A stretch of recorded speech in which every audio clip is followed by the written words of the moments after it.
Coming up on Tigers 87, Gibby was right. The trap is set. The Tigers will try to spring it today for the American League Eastern title. Jack Morris and Mike Heath join us live as the clincher is at hand. George and Al will be here with thoughts on game number 162, the one that can wrap it up. Sparky Anderson made his infamous statement earlier this year. Today he joins us to make good on his promise. And our roundtable discussion they believe this is it for the Tigers today on Tigers 87.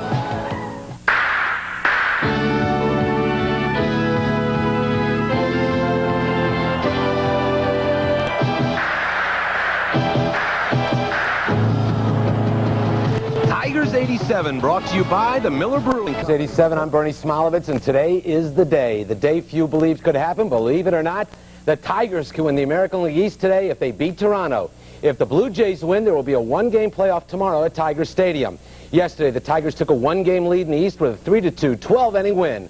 We've got highlights. We'll begin in the Detroit third. Jays with a 1-0 lead, but Mike Heath steps up to bat against Mike Flanagan and promptly rips a double here to the gap in right center field. That was the Tigers' first hit of the game off of Mike Flanagan. 1 out later, Bill Madlock came to bat, and he tied it with a double of his own to left.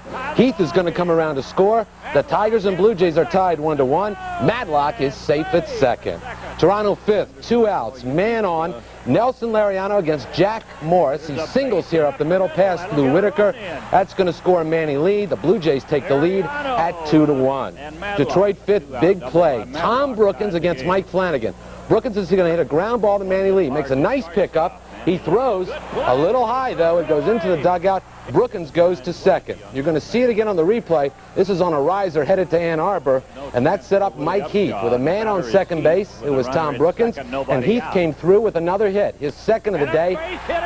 A single here. It's going to score Tom Brookins, and the Tigers have tied the game at 2-2. Jack Morris got into some jams yesterday. It was a double for Heath, by the way. Some jams yesterday for Jack Morris, but Jack came through with flying colors. He made the pitch, the big pitch when he needed it. Bases loaded here. He gets Greg Myers to line out to Darrell Evans, and that ends the inning. He jammed Myers there, and Myers tried to fight it off. Mike Flanagan, though, for the Blue Jays, could not have pitched a better game. He went 11 innings. He gets Bill Madlock here. Flanagan got stronger and stronger as the game went on, but after 11, he was gone. Jack Morris, he was also terrific. He really came through in the 9th inning. He struck out the final 2 batters he faced. Here he gets Rance Mullins. Watch Jack's reaction. He's pumped. Mike Henneman came in for the final 3 innings. Here in the 12th, 2 men on, he strikes out Fred McGriff to end the inning. They get McGriff at first for the putout. Then in the bottom of the 12th, bases loaded, 1 out. Mark Eichhorn in for Toronto against Alan Trammell. The infield is pulled in for Toronto. The bases are loaded. Ground ball is third, and a base hit right through his legs. Right through the legs of Manny Lee, and this ball game is over. Trammell hit it hard, but right at the shortstop. And it's all over. Great baseball game. So the Tigers are within 1 win of taking the American League East. Today it's Frank Tanana against Jimmy Key. But standing by live at Tiger Stadium right now, a couple of guests for you, Jack Morris and Mike Heath. Jack, I'm going to start with you first. I read Mitch Alvin's column this morning. For those who didn't, recant to us what happened to you after the final out yesterday. You were in the locker room. Well, he asked me if I could hear the other guys, the reaction. I said no, because I was screaming so loud myself, and I just hooted and hollered and came running down to the dugout to shake everybody's hand. I was still in my underwear. I want to add, that must have been a sight, too. Well, I didn't figure I should come out on the field. That's a good point. Very good. Both of you guys have been through this before. Mike, you're going to start today. How big are the butterflies today? Because obviously it's just not another game. No, they're about as big as the butterflies in my wallet, too. No, they're roaming around in my stomach, so we just got to settle down once the first pitch goes along the way, and then we'll be ready to play some baseball. Mike, I thought you did a great job yesterday. You got a couple of hits. And catching Jack yesterday, how many bruises did you wind up with at the end of the game? It doesn't matter how many I wind up as long as we won that game. Jack pitched an excellent game. He kept his composure on the mound perfect. He made the pitches when he had to, and he kept the ball down, and that's what Jack Morris has done all of his career in the 80s. He was stronger in the 9th, wasn't he, than he was earlier in the game? I think so. I think at that time he knew that probably this was his last inning, and he finished it just the way he would a normal ball game if he was ahead. So Jack did an outstanding job. Jack, in that 9th inning, getting the final 2 guys striking out and your reaction, how much did you have left? Could you have pitched the 10th? Oh, I'm sure I could have gone out there, but it was just a simple fact. I had thrown 150 pitches. Sparky looked at me and said, Jack, you've thrown 150, and I was tired. I was tired in the 7th and 8th. I found a little more in the 9th, and that usually happens when you get the adrenaline flowing. I just wasn't about to give in at that point after throwing all those pitches. Jack, how about the playoffs? I don't want to look ahead and past today, but going home for you to Minnesota to pitch there, that's got to be something you're definitely looking forward to. Well, I've been looking forward to it all year, but like you said, let's just think about today. Must be terribly satisfying, though, to both of you guys to have come this far. You guys have had a great season. It's been a lot of fun. All right, Frank Tanana today, did you say anything to him? Not yet. Got to go talk to him. In fact, that's what I'm waiting for us to finish before we can go talk. Okay, go talk to him. Jack, good game yesterday. Mike, have a good one today. Thanks, Bernie. All right, thank you. Again, if there is a one-game playoff tomorrow, NBC will televise it beginning at 3 o'clock, and here in the Detroit area, the pregame show can be seen beginning at 2:30. We're going right back to Tiger Stadium, where George Kell and Al Kaline are standing by. You heard the Butterflies are big, gentlemen. Al, how big were they in '72 in that final series for you guys? Well, they were big. They're big for me right now. I'm not even on the field. I'm just so excited for the ball club because they played so well, and they've shown a lot of character. We've mentioned so many times through the broadcast, beginning of the year, you would no way think the Tigers would be in this situation right now. It's just a great bunch of guys headed by an outstanding manager and a coaching staff. They just done a super job. George, if Detroit won today, that would mean 7 straight losses for Toronto. That would be one of the major collapses in baseball history. Well, let's look at it the other way. The Tigers have made a great comeback. They had to win on Thursday night. They had to win 3 here. They do have to win 3 here to wrap it up today. So they're doing it.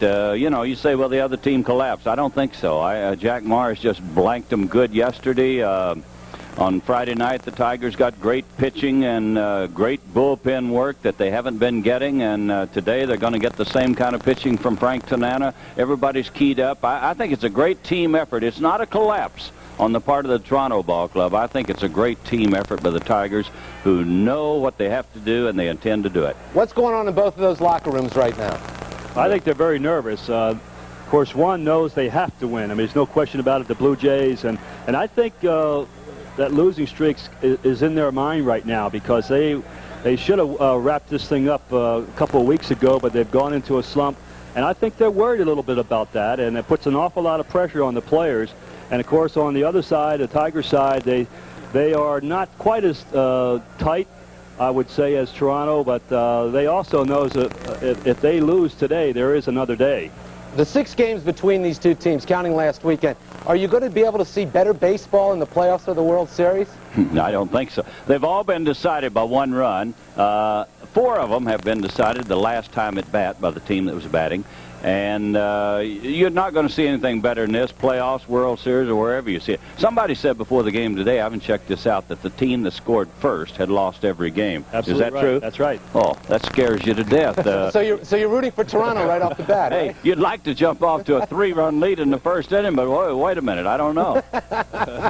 Have you thought about what would either of these teams have left with the playoffs beginning on Wednesday after 7 unbelievable games and maybe 8 tomorrow? Who knows? Well, I think it's going to be very difficult for the team going into the playoffs to get back up, because, like we said, this is the playoffs and World Series rolled into these last 6 games, now 7th game. And they're going to be emotionally drained. I know all the players on our ball club are drained. They are mentally exhausted, and fortunately they had a chance to sleep in a little bit last night, get a lot of rest, and come back later on today. But it's going to be very difficult for them to come back in the playoffs, but at least they do get 1 day off.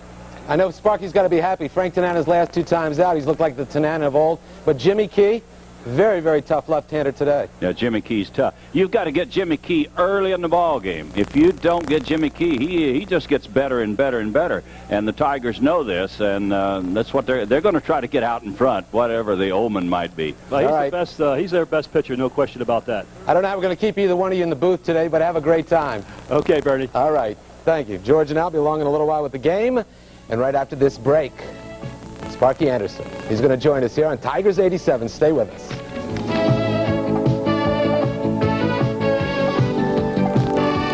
Tigers win it, they take the American League East. We also want to remind you that if the Tigers do win, we'll be live in the locker room for the celebration right after the game. But right now, we're going to go right back to Tiger Stadium, where manager Sparky Anderson is standing by. I want to start with a statement you made back on May 3rd. Listen. I am not going to allow people around this ball club or on this ball club or anybody covering this club to think this is not a good baseball team. This is not only a good baseball team, it's going to be an outstanding baseball team. And come October the 4th, everybody in Detroit's going to be very happy. Okay, Kreskin, today's October 4th. What's going to happen today? Well, you know, it's going to be a tough day for us, no question about that, Bernie.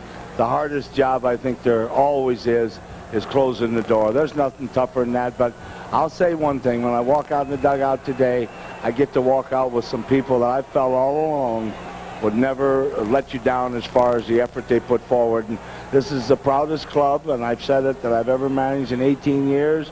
And it doesn't matter when I say this statement, I don't want people to misunderstand me. The winning or losing of this thing is not going to change my feelings about this ball club. I want to ask you about Tom Brookins. We got word that he went to the hospital, had a stomach problem. What is his status? Because Jim Morrison's going to start today at third. Well, Tommy's very sick, and we wish Tommy could be here because that guy has done such a tremendous job for this club over the years. And I've always said of all the players in my 18 years that I've probably abused the most, it's probably been Tommy Brookins. He never once has ever made a remark, just kept playing and kept trying to dig along and hope that maybe you'd wake up one day and put him in the lineup. You've got to be almost at a point with him for spring training next year where you say, hey, Tom, the job's yours. I'm tired of looking. I'm tired of it because this guy here, I pushed him around and pushed him around, always shoved him over in the corner, and always going to give somebody else the job and then have to go back and almost beg Tommy to have to take it again. But this guy is unbelievable, and I wish he was here today. Willie Hernandez was in the hospital yesterday. What is his status? Willie's here today. He threw some. He feels a lot better today, and we're hoping that by tomorrow or the next day he'll be feeling totally fine. Now, we asked you about, I think it was 2 weeks ago, I talked to you on the pregame show, and I asked you about using the kids that you had brought up from Toledo. And you say, nah, I don't think so. But Scott Lusader, Jim Whalewander, bingo. Every one of them, Bernie, is contributing. No, that's why I say it's a group when you walk into the dugout with. You don't have to walk around and look at 4 or 5 guys and say, boys, you got to do it. No, and they don't feel that way, and I don't feel that way, and nobody in our organization, that we feel like we have a group of people that come at you, all of them, and they all want to play, and they're all going to try to do something to contribute. Now, you've been through this a lot of times. You've been in clinching games, World Series. You got butterflies right now, are you? Yeah, absolutely. Yeah. Very, very edgy today. Probably edgier today than even yesterday because I know how important today is. But if you don't have that, Bernie, it wouldn't even be worth it. If you couldn't have the gut where that was hurting and where your back's hurting and your legs are hurting, and ask my wife what it means when those chills run from the feet to the top of your head. That's just called anxiety attacks, and without them, we wouldn't make it. Have you talked to Roger Craig? I talked to Roger yesterday morning. He called me, and he said, I'm laying back here very relaxed, and I'm going to watch you play today. I said, yeah, cowboy, you're relaxed and we're dying. But he said, we're with you 1,000%. And you know, Raj and his whole staff's pulling for us so much because his whole staff and my staff are very close friends. I have a feeling that clinching today, and I think you will clinch today, are you worried at all what your team, or even if the Blue Jays went, what would be left for the playoffs? Because, I mean, these would be 7 unbelievable games. Yeah, but this club here it's got something about it, Bernie. It's special. They're special people, and I don't mean to ever downgrade anything I've ever had, but you have to be with these people and live with them to realize that they can reach down and they get a little extra when times look real rough, and it would be easy to cry and want to hide in the corner. They don't do it, and that's why it's special, and they'll reach back. If they can win this thing and win this division, they're going to go on and give the people something way late in October that they deserve to have. All right. You'll be serving the champagne in the locker room, right? That's what I hear. I hope so. You're the waiter. All right. Sparky, thanks. Enjoyed it, and hopefully we will see you real soon, right after the game with the celebration. Thank you, Bernie. Okay. Sparky Anderson, stay right there. The round table is next here on Tigers 87. Don't go away.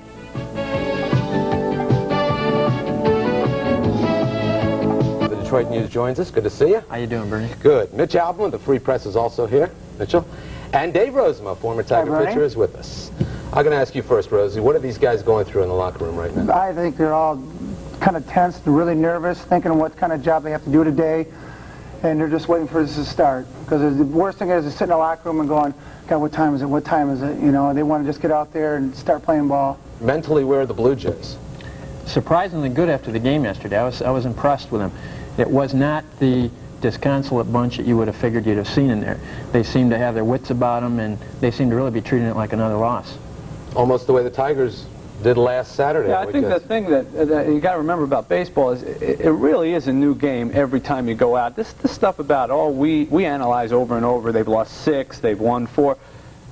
Once you get into the game, they're not playing up at bat saying, oh, gosh, we lost our last 6, I have to swing differently. They play the way it goes. Only, I think, if you get into the 8th or 9th inning and things start to go bad, does maybe something come to your mind like, gee, not again, not again. But not when you start a game out. I think they go in fresh, both teams. Well, it's still a little pressure on you when you lose like 6 in a row, man. You're still thinking like, God, can we break this slump right here, you know? Plus, they know if they lost today to carry around 7 straight losses at the end of the year. I don't think they realize if they lose today how bad this is going to be. It's not going to forget about what happens today and tomorrow about losing the division. Next spring, every day in spring training, how did you guys lose 7 for the rest of their lives where they run into fans who were fans of this season? Jeez, what happened to you guys that time? Wherever they go, they don't realize what hangs on this game. Well, they're still trying to shake off 85 also against Kansas City. That's the thing. You see the same symptoms this week that you saw in 85. A young team that really doesn't know how to push it over the hump yet, really struggling. And the fact that they're not hitting is really what's doing them in. I don't know that anybody has got the capabilities now of taking that team out of a slump. George Bell isn't hitting anything any longer. They're pitching him the same way they did through early in September. He is not touching a pitch. But not only Bell, but Upshaw's not hitting. Yeah, and you can't disguise the fact that they're missing Ernie Witt and Fernandez. Right. And I was talking with Peter Gammons from SI before, and he said, you know, even if they should win this thing, they won't win against the Twins because you can't take, what are they, the number 3 and number 5 batter out of your lineup.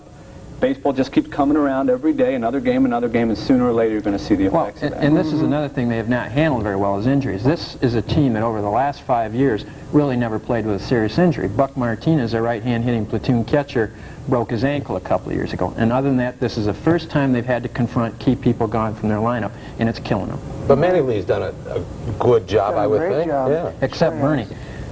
Tony Fernandez was a guy that made their big innings work. He was a guy who always had his bat on the ball. He was hitting ahead of Bell. He took the pressure off the cleanup man. Witt was just out there slashing and always hit Detroit, always loved Tiger Stadium. You take those 2 components out and suddenly you realize why Toronto's lost 1-run ball games. Right. Brookins being sick today. He's not even at the stadium, matter of fact, at the hospital. No, that's going to hurt. I mean, he's solid. You know, you see what happens with the substitute, Manny Lee's play yesterday. But the Tigers are spitting glue all year long, right? You know, wherever there's a little hole, they take the bubble gum out of their mouth and they stick it on the hole, and so he'll probably hit a grand slam home run to win this. One thing, though, but Dave, you know too that Jim Morrison does not have Brookins' range at third base. No, he doesn't. But he's a good all-around ball player, and I think he can do great there. He's not no Tom Brookins, but he can fill the spot for the day. He's going to be keyed up and probably pull a few plays out of his pocket. You're going to say something else? You're going to say something besides pocket there for a moment? Well, it's close to the pocket. Yeah, okay. The American League MVP race, Bell, Trammell, you've heard a lot about. Do you think Bell is pressing any of those thoughts? Yeah. Guess who just wrapped it up in the last 2 days? Yeah. Trammell. I don't know if that's what made Bell do what has happened to him, but I don't think if the Tigers win it and Allen has any part in today's game, how you cannot give it to him. The meaning of the words most valuable player have been proven over the course of this last week. And I think, too, Mitch, too, don't you think with this national media on hand, Trammell has been showcased, and George Bell has gone right into the tank. Now, this, to me, weighs and that's the way awards work. But that, you know, take that for what it means. It means that it's just an award of a bunch of people like ourselves, not you, voting on these things. So, I mean, it's still just an award. Well, I see it as an all-around player. You know, George Bell's got a lot of beautiful stats, so does Alan Trammell, but I'll tell you what, Alan's been playing unbelievable in the field. You know, and George Bell's just, you know, he's an average ball player in the outfield, and Trammell's a Golden Glove to me at shortstop. Sparky keeps telling everybody that. I mean, you got to have that. You know, it's good to have all these offense, but even on defense, you know, it doesn't get you anywhere. Well, and who turned the double play Friday night that made it turn the series? I thought it was a base hit. A great double play at that. I thought it was a base hit up the middle. I said, oh, there it is. But a great comeback play. Again. Let me throw a name at you, Mike Henneman. Boy, what a difference home makes. You know, I talked to him about that extensively. Why can you pitch here this way in the bullpen? He said yesterday after his performance, which was terrific, he said, I'm tired of hearing all this stuff about the bullpen. I'm part of the bullpen. And yet you say to him, well, Mike, evidence is evidence. Look what happened last week in Toronto. And he said, well, being at home, it's completely different. You got the fans on your side, and you think you can do it. And he's proven that, boy. No place like home. He likes Tiger Stadium. I tell you, Tiger Stadium is really, it's nice to pitch in. And, you know, when you're a sinker ball pitcher, you keep the ball down, a lot of things can happen on AstroTurf. Plus, you got 50,000 people in Toronto. Once they get a rally going, bottom of the ninth, they get on you, get a little shaky out there, and, you know, he got tight. You know, and here he's back at home, and the fans are with him, and so are the players. And well, and he may too, Dave. He may be the MVP of the series for Detroit because he gave them the one element they didn't have coming into the weekend. That is one reliable arm. That's right. That's right. And if they get their starters to take them as far as they have, all they need is one reliable one. You know? That's right. Is the single biggest hit this year Gibby's home run last Sunday?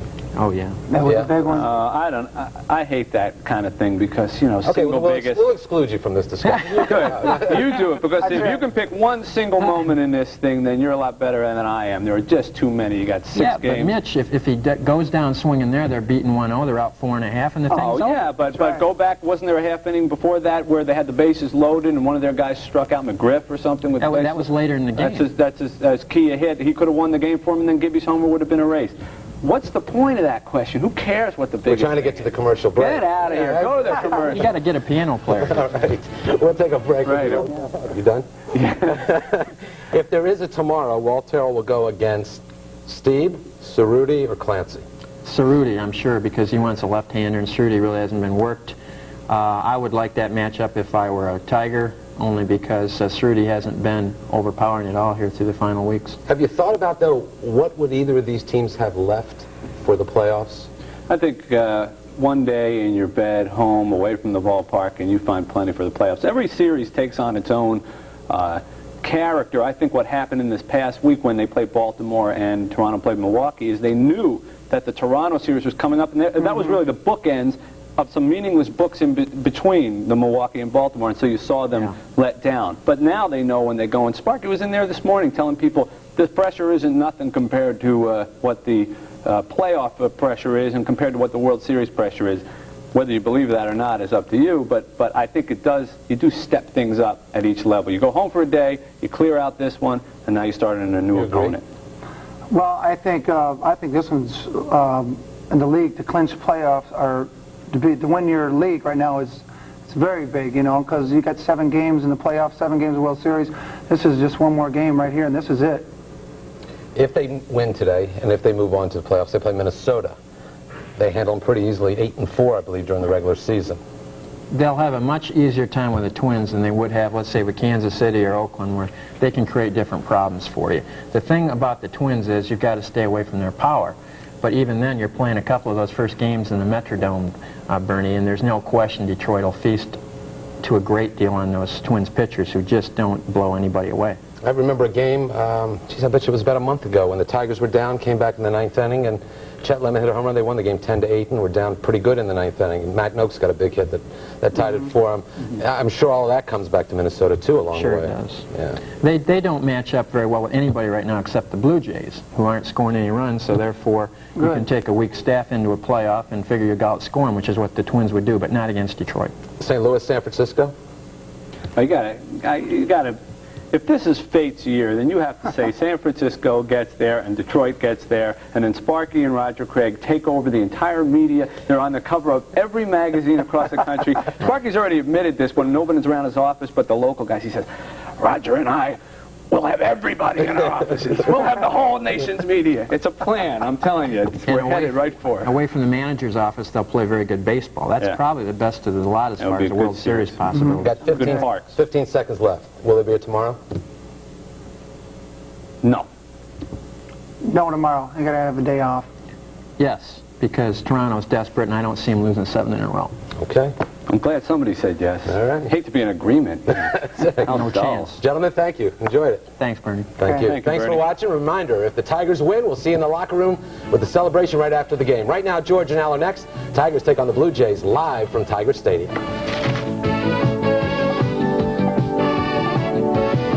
And welcome to Tiger Stadium. I'm George Kell along with Al Kaline.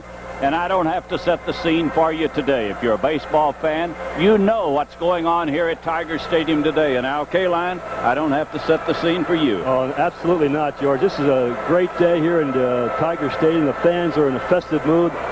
It's a beautiful day for a ball game, not like yesterday, very cold yesterday, but a great day. Everybody's excited. One team's going to win it, and the other team, there's a possibility of tomorrow.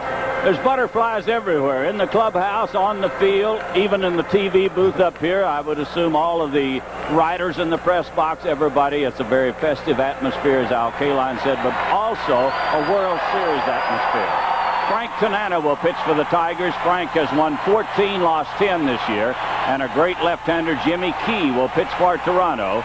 Jimmy has won 17 ball games this year, lost 7, and he's been very tough on the Tigers. Al Kaline is ready. He has the starting lineup. Okay, George, here's how the Toronto Blue Jays will bat today. Leading off, Nelson Lariano, second base. Batting second, the center fielder, Lloyd Mosby. Batting third, George Bell, left field. Batting fourth, and the DH, Juan Beniquez. Batting fifth, Jesse Barfield, the right fielder.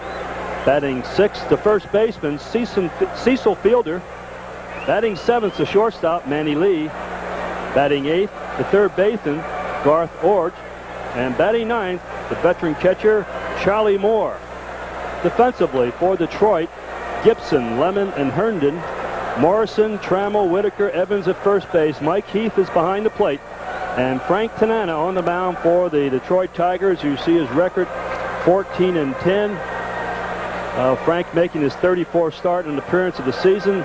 And Frank has had 2 straight outstanding outings since missing his regular turn on September 20. He blanked the Blue Jays over 7 innings at Toronto, although he was not the losing pitcher in that ball game. Frank owns a 5-1 record against the Blue Jays as a Tiger. He's 3-1 here in Detroit and 2-0 at Exhibition Stadium in Toronto. Frank, outstanding job for Detroit, although he went into somewhat of a slump late in the season, but his last couple outings have been outstanding. He got his curveball back. He had some problems with his delivery, but that has been corrected. He has always pitched well against the Blue Jays. Nelson Lariano will lead it off. He's a switch batter. He'll be batting right-handed against Tanana. And he's been a tough man for the Tigers in this series. He had 2 hits yesterday and 2 stolen bases. He runs at will, and the Tigers will be trying to keep him off base. The Blue Jays have been running in this series, running extremely well. Here's the first pitch of the game. It's a ball. Jim Morrison is playing third base today in place of Tom Brookins, who is sick. Tom was up most of the night with an upset stomach and had to go to the hospital for some treatment. So Jim Morrison is in the starting lineup. 1 ball, 1 strike to Lariano. And the pitch coming up from Tanana. Breaking ball low, and it's ball 2 and strike 1. Oh, what a beautiful Sunday afternoon in Detroit. 63 degrees at game time, in contrast to 49 yesterday. It's ball 3. They have trouble throwing this little guy strikes. Ball 3, strike 1. And he'll get a good pitch to hit if he elects to swing right here. 3-2 as he takes a fastball on the inside part of the plate. Jack Morris went to 3-2 on Lariano yesterday to start the game, and he singled sharply to left field. And he fouls this one away.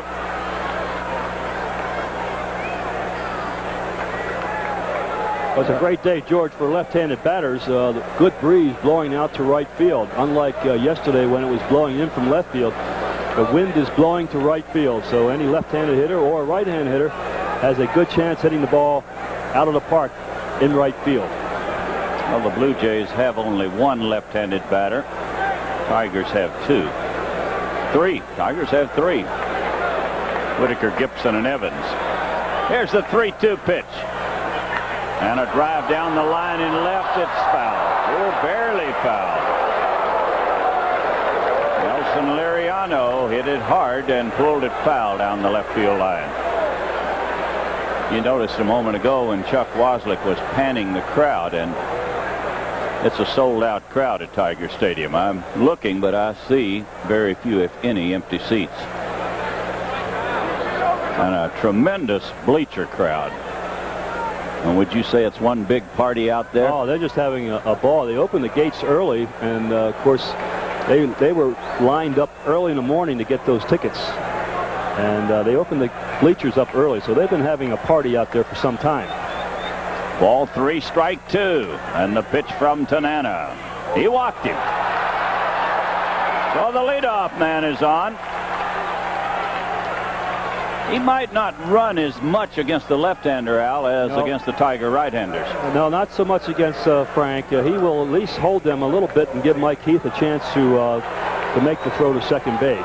Frank looked like he was guiding those pitches, not throwing the ball free and easy like he was in his previous outings. He looked like he was just aiming the ball for a strike. This is Lloyd Mosby. He's had a big series. 2 hits yesterday, 2 stolen bases. And a strike, fastball at the knees. 1 strike to Mosby. Tigers set up a double play depth. This fellow's tough to double up. He runs very, very well.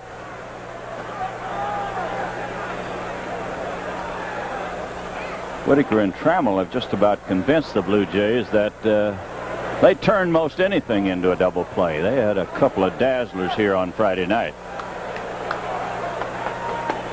Pitch inside, makes it 1-1. Blue Jays have to win today, as everybody knows. And if they do win, there'll be a one-game playoff here tomorrow afternoon. 1 ball, 1 strike. It'll make it 1-2, and Mosby doesn't like the call on it. It's Larry Barnett behind the plate today. Mike Riley is at first base. Joe Brinkman, the umpire, at second, and Steve Palermo. It looked like a great pitch, George. I don't know what he was complaining about, unless he was guessing something out over the plate. He sort of leaned over the plate and then jumped back, but as our replay showed, it was right on the inside part of the plate. 1 ball, 2 strikes.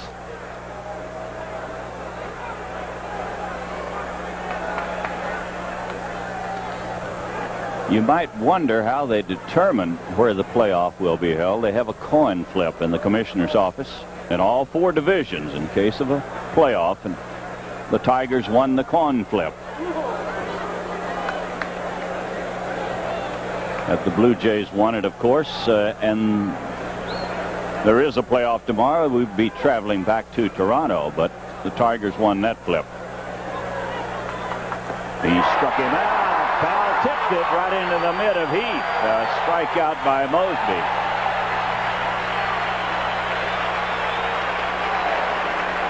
Good fastball. Out of the strike zone this time, but he goes fishing for the ball. Might have been a little outside and low. Too close to take when you have 2 strikes. And the batter is George Bell. Bell batting in the number 3 spot today. Jimmy Williams moving him around in his lineup has Bell batting 3 and Beniquez 4th. Here's a strike to Bell. And George has hit left-handers extremely well this year. He's hit everybody well, no question about that. He's batting .345 against left-handers. Runner at first is Liriano with 1 out and a base hit in the left just over the head of Morrison, and they're going to hold Liriano at second base. So George Bell comes through with a base hit. They have him at first and second, 1 out. Frank was worried too much about the base runner. He buried his delivery, didn't take his normal leg kick, and it's pretty tough for a pitcher to adjust in those situations. He throws a fastball right down the middle. Juan Beniquez, who had a big series in Toronto last weekend, is the designated hitter and batting in the number 4 spot today. Runner at second is Liriano, and at first base is George Bell. 1 out. And a strike to Beniquez.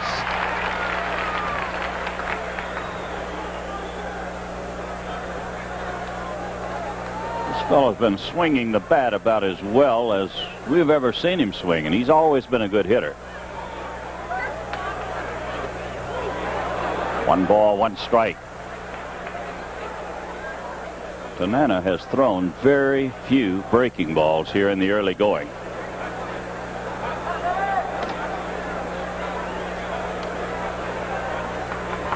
And a strike, another fastball. 1 and 2. I'd like to see that one again. Beniquez didn't like it at all. It looked like a good pitch from here. Well, these grins are, I think, grins of frustration. You know, they're under an awful lot of pressure. Good stop by Heath.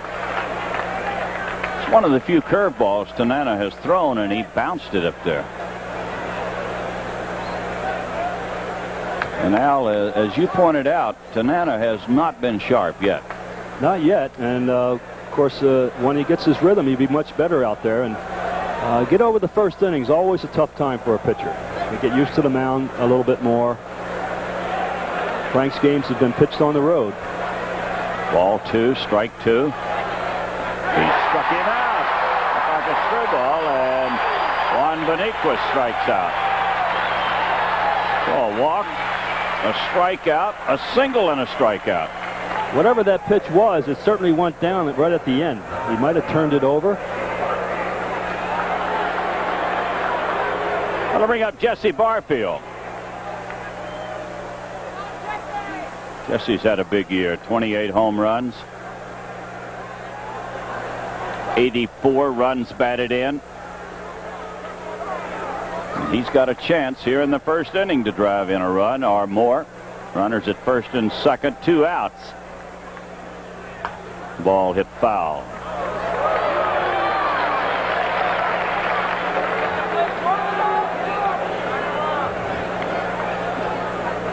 In case you joined us late, Liriano drew a walk to open the game. Lloyd Mosby struck out. George Bell singled to left. And Beniquez struck out. Now it's 1 strike to Barfield. And it's strike 2 as he fouls this one away.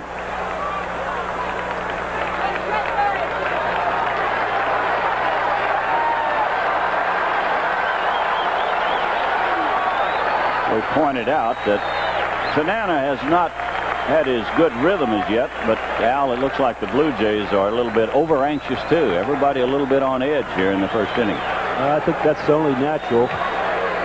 They're not getting much help from the fans. Every time they get 2 strikes on, the people are standing up applauding for a strikeout. Well, it's a 2-strike pitch to Barfield.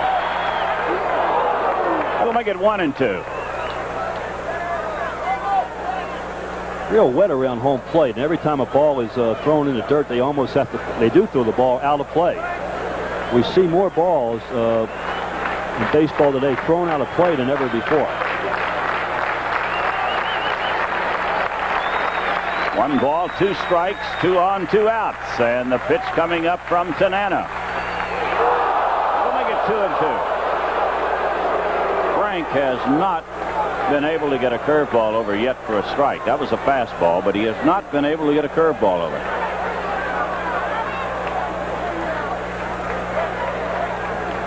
He's getting ready for the 2-2 pitch. And a bouncer towards Whitaker. He'll pick it off on 1 hop, and the inning is over.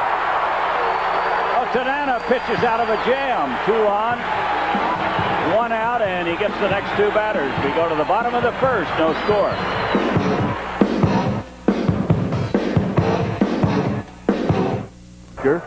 Batting second, Bill Madlock, the DH. Batting third in left field, Kirk Gibson. Batting fourth, shortstop, Alan Trammell. Batting fifth, Larry Herndon in right field. Batting sixth, Chet Lemon, center field. Batting seventh and playing first base, Darrell Evans. Batting 8th, the third baseman today, Jim Morrison. And batting 9th, the catcher, Mike Heath. Defensively, for the Blue Jays, Bell, Mosby, and Barfield in the outfield. Orge, Lee, Lariano, Fielder, and Charlie Moore is behind the plate. And young Jimmy Key, 26-year-old left-hander from Huntsville, Alabama, having a great year for the Toronto Blue Jays.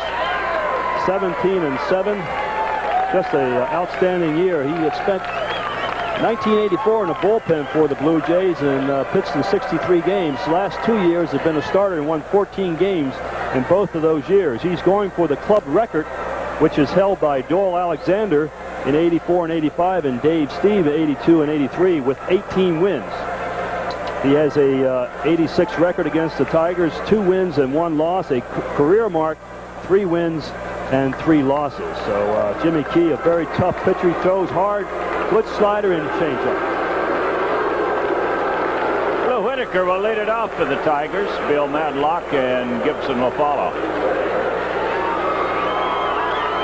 Lou Whitaker wanted us to say hello to his father-in-law, Joseph McCreary, who's in Mount Sinai Hospital here in Detroit. That's Crystal Whitaker's father. And wish him the very best on this day. First pitch from Jimmy Key. It's a ball.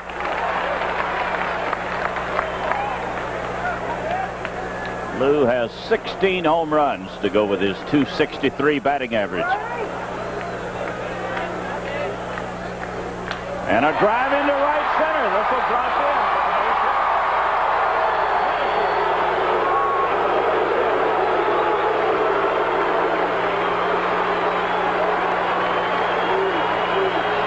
Well, Lou gets a pitch out over the plate and just punches it out to right field. Lou still hobbling as he rounds first base with that bad ankle.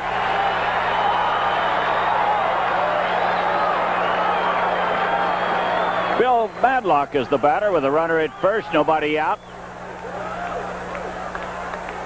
Bill had a key hit yesterday in the 12th inning when the Tigers scored to win it. And a pitch low. Tigers much rather the day would have been an overcast day with the late starting time. The shadows are going to prove a very important role in this ball game. Very difficult to see right now. 1 ball, no strikes. And a foul ball makes it 1-1. Strong breeze blowing toward right field.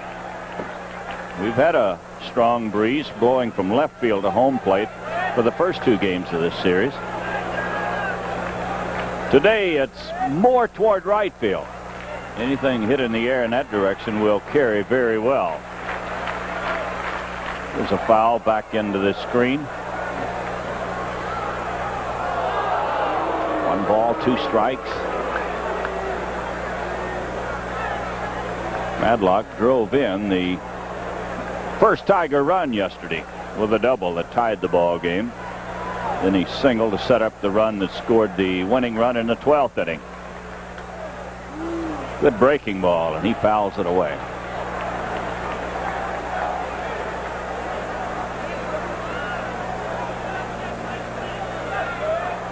One ball, 2 strikes.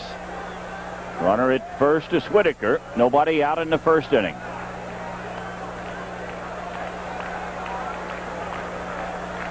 Jimmy Key delivers, and another foul ball. He has a good breaking ball.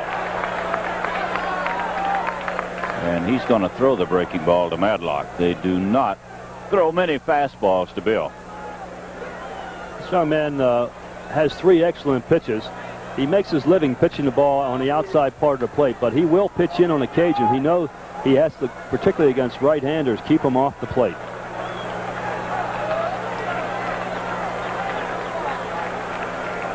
One ball, 2 strikes. Jimmy Key taking a little extra time as he gets the sign from Charlie Moore. Ball hit to third. That'll be a double play. Out at second and out at first. High throw, but Felder pulled it in. Madlock hit the ball sharply on 1 hop to Org at third base. Well, Bill hits the ball hard. It hits the edge of the grass right in front of home plate and makes a big hop right to the third baseman. So with 2 outs, it'll be Gibson.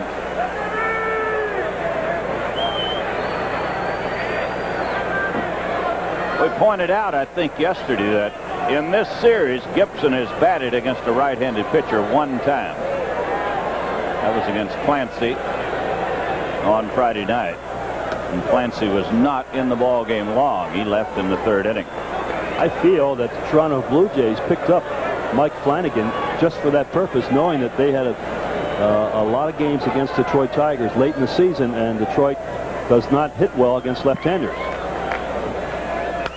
Here's a pop-up on the infield. Manny Lee at shortstop will put this one away. And an easy inning for Jimmy Key. At the end of 1, it's 0-0.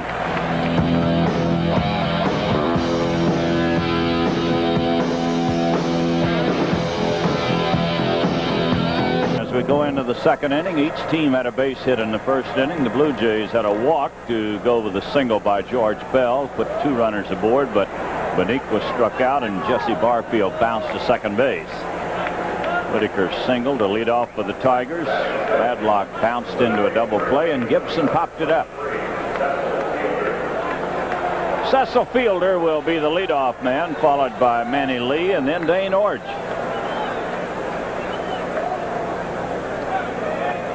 Jimmy Williams getting some right-handed hitters in. He did not have in there yesterday. Boniquist, Orge, and Fielder. First pitch is a strike. This fella, Al, has tremendous power. I watched him in batting practice, and he was shelling the ball into the left field bleacher, upper deck. And George, he hits left-handers extremely well. 13 of his 14 home runs are off of left-handers. 1 ball, 1 strike to the big guy.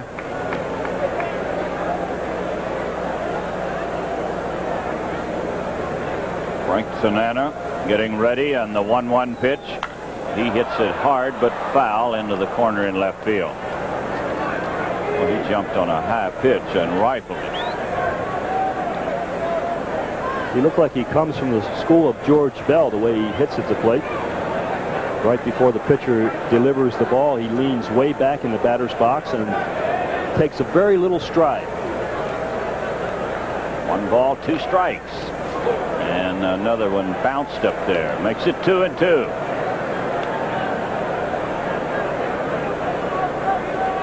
Final day of the baseball season for everybody except possibly these 2 ball clubs. Final day of the regular season. Playoffs start in the National League on Tuesday night in St. Louis. Ball 3. 3-2 to Fielder. Well, Frank is just not able to control the breaking pitch. That's a very important pitch for him to have, because he can't survive on just his fastball and changeup. Ball 3, strike 2 to the leadoff man in the 2nd inning. And another foul ball. Like he let up on the pitch, and Fielder well out in front.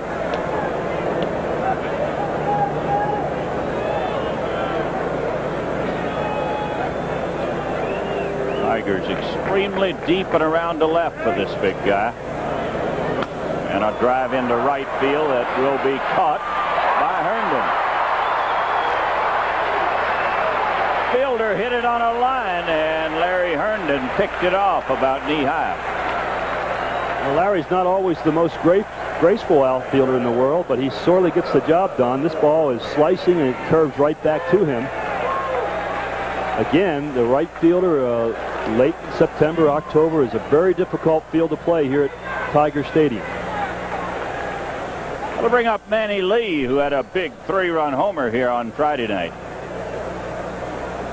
It was the only 3 runs scored by the Toronto Ball Club. Pitch is over but low. Manny Lee, a switch batter. He turns around, as does Liriano.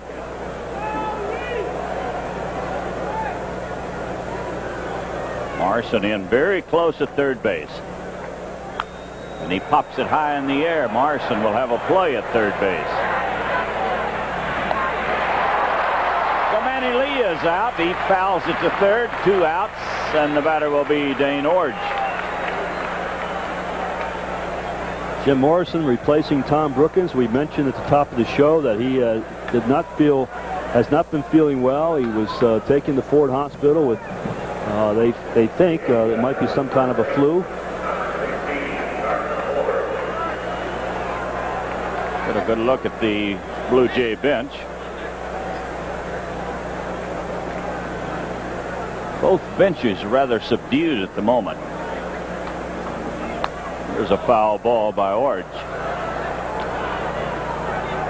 The Speller platoons at third base with Mullenix. He's a better fielder, but not quite as as big a threat at home plate as Mullenix. A 1-strike pitch. We'll make it 1-1. Frank Tanana is kicking the mound and pawing away. He is very much concerned because he has not been able to get a curveball over. Well, he's very, he's trying to keep the ball down, and it's better to be too low than too high with it, obviously, but it's going to catch up sooner or later with him if he doesn't get it over the plate. There's the changeup. 1 ball, 2 strikes.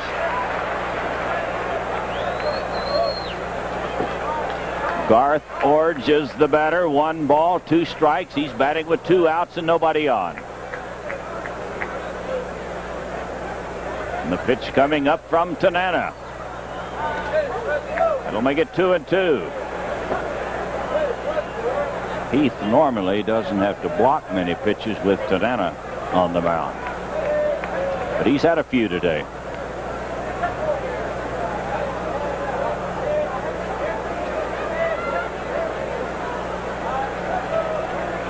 Ball 2, strike 2 to the young man. Tigers play him straight away, and he bounces this one foul.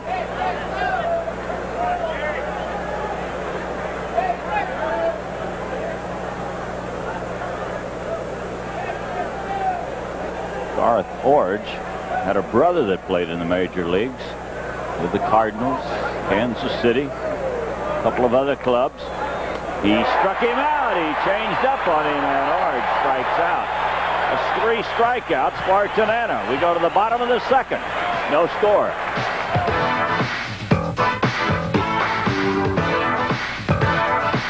Named to the Children's Hospital of Michigan by the Miller Brewing Company. It's going to be Trammell to lead it off in the second inning, followed by Herndon and Lemon.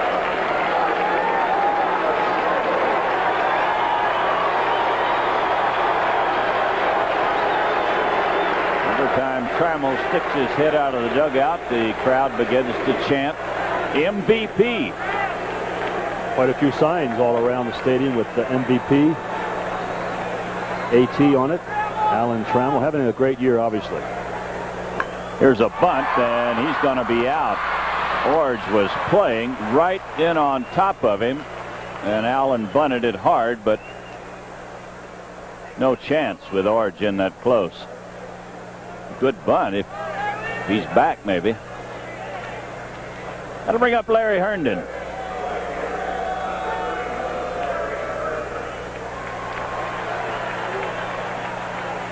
Milt Wilcox wants us to say hello to his mother, Winnie, who is in St. Mary's Hospital in Livonia.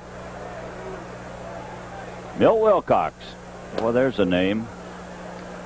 Pitched in the playoffs in the World Series in '84. Pitched the clincher here against the Kansas City Ball Club in the playoffs. Pitches a strike. 1-1 to Herndon. He also had a winner in the World Series against San Diego. The 1-1 pitch to Herndon. Outside ball 2. Ball 2, strike 1. They are wrapping it up today around both leagues. The Mets are in St. Louis. Chicago's at Montreal. Philadelphia at Pittsburgh. All National League action. Here's a fly ball hit to left field, but wait a minute, it's blowing and out of here. Boy, it didn't look like it had a chance, and George Bell just trailed it to the fence, and it dropped in. Yeah, here's the case where the wind actually helped this ball carry out of the ballpark. It started, as we take a look at it again,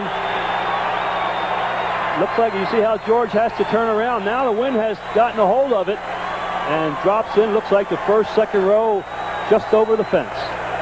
Well, the first time he went back, he thought he had it easily, but when as Al pointed out to you, when he turned back to the ball, the wind was taking control of it. 1-0, the Tigers lead it. I don't know whether I should be happy or sad. No, we're happy. I know, because every team that scored first in this series so far against Toronto, the team has ended up losing. So maybe we're going to break that trend. Take them as you get them. That's right. Chet Lemon, the batter. Chester has 20 home runs this year. Pitch is low. That was a towering fly ball by Herndon, but it looked like just a warning track catch for George Bell at first. And I think he thought so. 1 ball, no strikes. Jimmy Williams and his coaching staff. Chester ready to bunt. Pitch is in for a strike.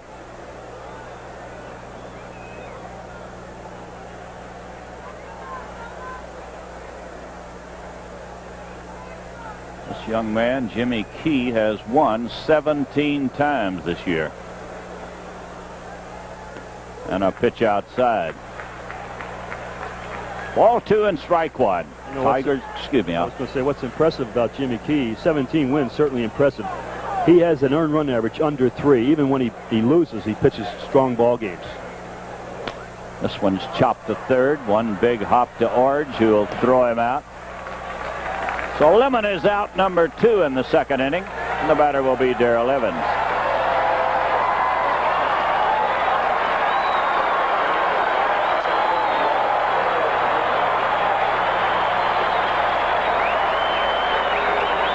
Darrell Evans needing 1 run batted in for that elusive 100.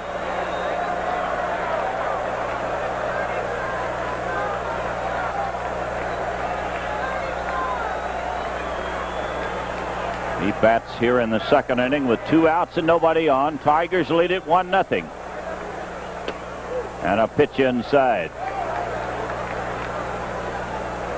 Darrell Evans, the first player in baseball history that hit 30 home runs, 40 years or older. And the pitch. It's a ball. Ball 2. Ball 2, no strikes.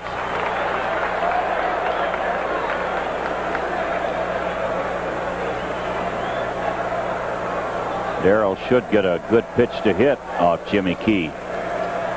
And he hits it on the ground to second base. Liriano flips to first, and the inning is over. At the end of 2, the Tigers lead it 1-0.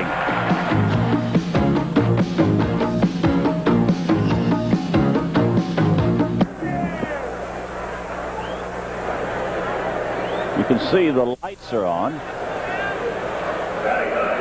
It's a very bright day here at Tiger Stadium, but evidently the umpires have asked that the lights be put on.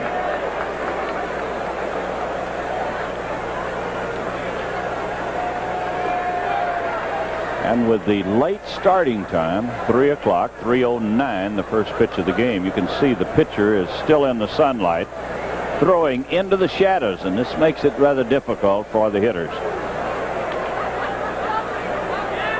But in a couple of more innings, the pitcher will be in the shade along with the batters, and then it'll even up a bit.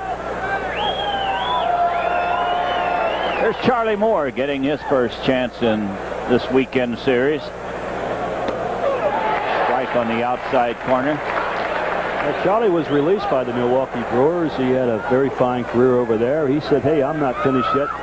He signed with the California San Jose team in the California League, and Toronto thinking they might need a little bit more experience behind home plate in case one of their catchers goes down, so they signed him, and he's getting a chance to play a little bit.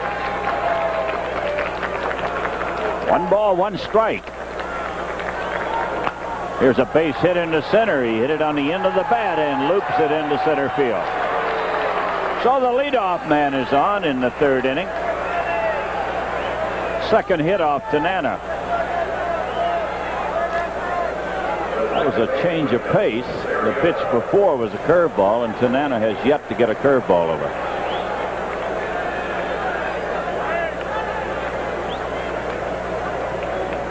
Nelson Liriano, the batter. He walked in the 1st inning. Went to second on a 1-out single by Bell and was stranded there. There's a strike.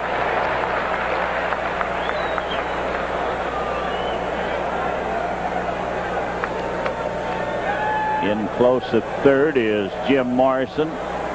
Evans holds against the runner at first base. This is foul.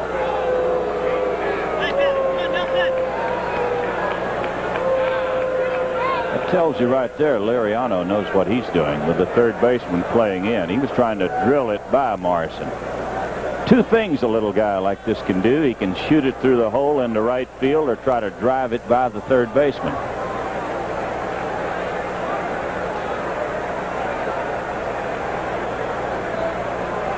It's strike 2. Moore at first, nobody out. Tigers lead 1-0 in the 3rd inning.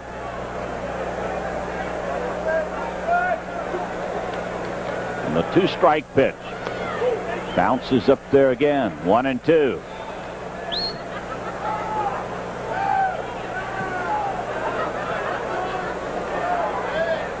This guy would be rather difficult to double up. He runs very well. He'd have to hit a shot right at somebody, and he strikes him out. 4th strikeout for Tanana.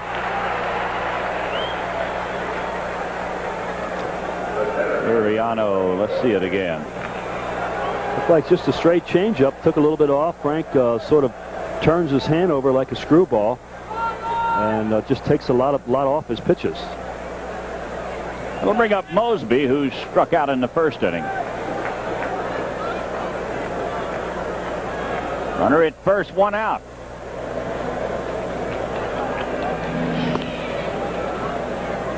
Charlie Moore is one of the few Toronto base runners that will not be running a lot. He might go on a hit-and-run pitch. Good fastball for a strike.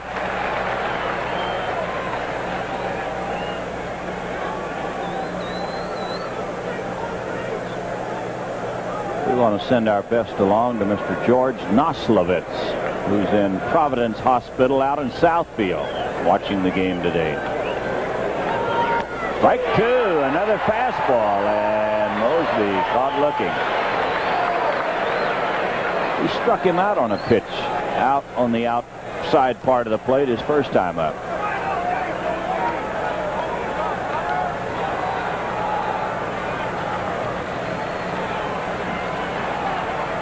See the runner at first, Charlie Moore.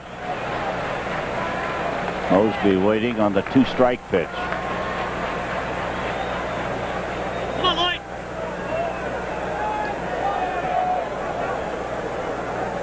Now we're ready to go. And he gets away, and down to second will go Moore. That's the curveball, and once again, Tanana bounced it up there. I just can't remember Frank having this much trouble with his breaking pitch. I mean, it's a pitch that he has thrown for many, many years, and I know he's trying to keep the ball down in the strike zone, but he has got to throw that pitch over for a strike, particularly against left-handers. Now, ever since he developed arm trouble and went from a fireballer to a curveball pitcher, he's had great success with that curveball. Struck him out with a fastball. He came right in on his fist, and Mosby strikes out. 5 strikeouts for Tanana, who says, I'll go with my best pitch today, and that's the fastball. Now what do? You pitch to George Bell in this spot. You've got first base open. Well, they said they're not going to pitch to this guy if it means the game, and Frank wants to put him on. And that's what they're going to do. You see the sign. The sign is being given right now by Heath, and George Bell is going to be walked intentionally. Darnell Coles hit his 5th home run of the year for Pittsburgh. Did he not hit 3 in one game this week or last week? I think he did. 3 in one game. Yes, he did. 3 of his 5 coming in one ball game. Ball 3 outside. And ball 4. George Bell will go to first, and Juan Beniquez, the designated hitter, will be the batter. Well, they came leaving no doubt who they're cheering for. I thought Chuck was in the truck.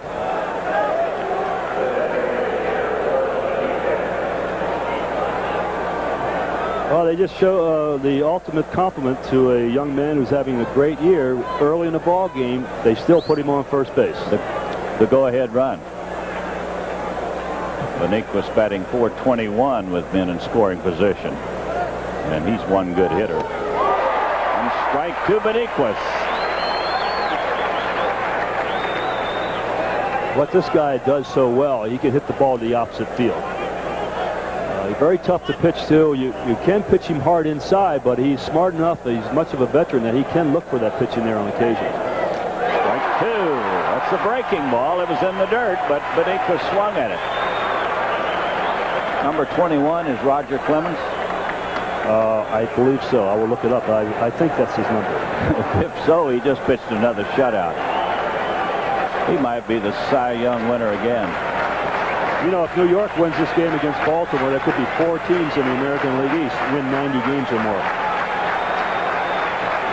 It's strike 2 to Juan Beniquez. And a bouncer toward Trammell. He'll go to first base with it, and the inning is over.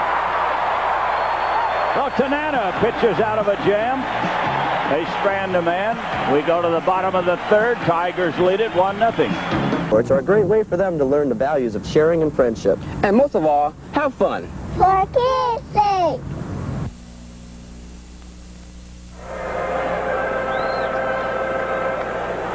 One to nothing, the Tigers lead as Jim Morrison steps in to lead off in the bottom of the 3rd inning. Morrison, Heath, and Whitaker. A home run by Herndon, the only run of the game. The boss man, Sparky.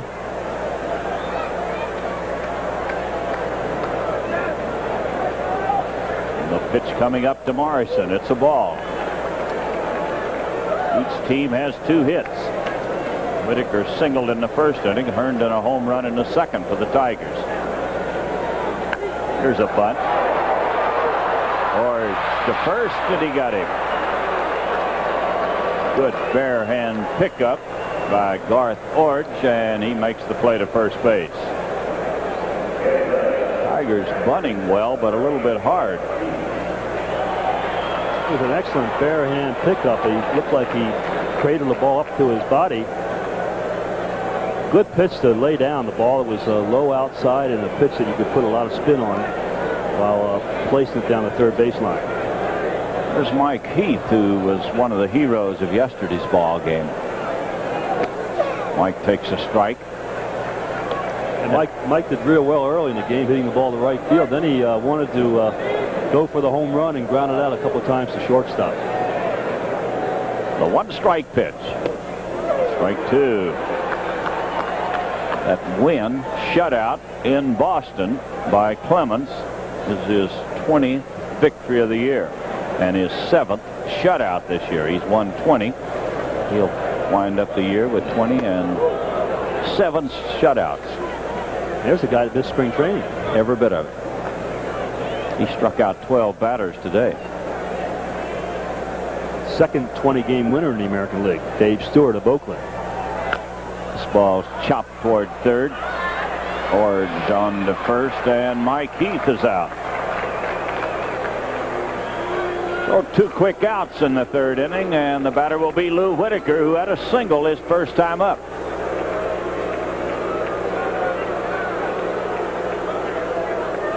The Tigers have tried the third baseman out 5 times already in this game. I think they ought to try someone else out.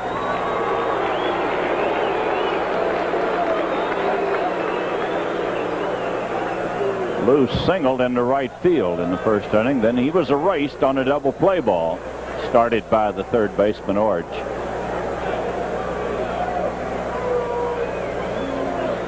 A pitch to Lou. It's a strike. Jimmy Key pitching one of his typical ball games, getting the breaking ball over, keeping everything low, mixing in a few good fastballs. 1 ball, 1 strike. Tom Paciorek hit a home run. That might be his swan song. Tom didn't play much this year for the Rangers. It's a hard slider at the knees, and it's 1-2 to Whitaker.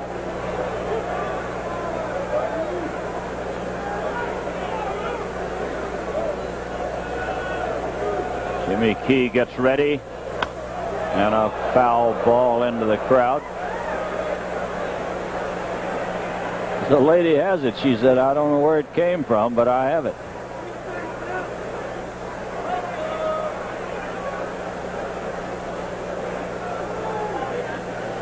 The 1-2 pitch. That'll make it 2-2.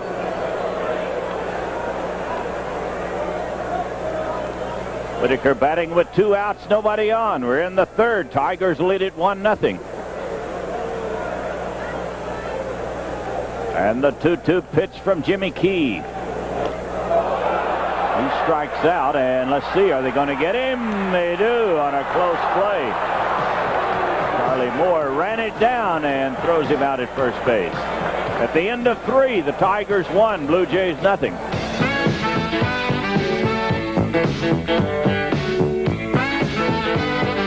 Lead on a home run by Larry Herndon. The Tigers win today, it'll all be over. As everybody knows, the playoffs will start at the Metrodome in Minnesota on Wednesday night. Wednesday and Thursday nights in Minnesota. Sparky has his pitching lined up. If they get to Minnesota, Doyle Alexander, to the surprise of no one, would pitch the first game, he said. And Jack Morris, who's had such great success up there, will pitch the second game. And I think Frank Tanana would not pitch in that series. They're going to use him in relief. They feel that the Twins have a very powerful right-hand hitting ball club, and they will not pitch a left-hander against them.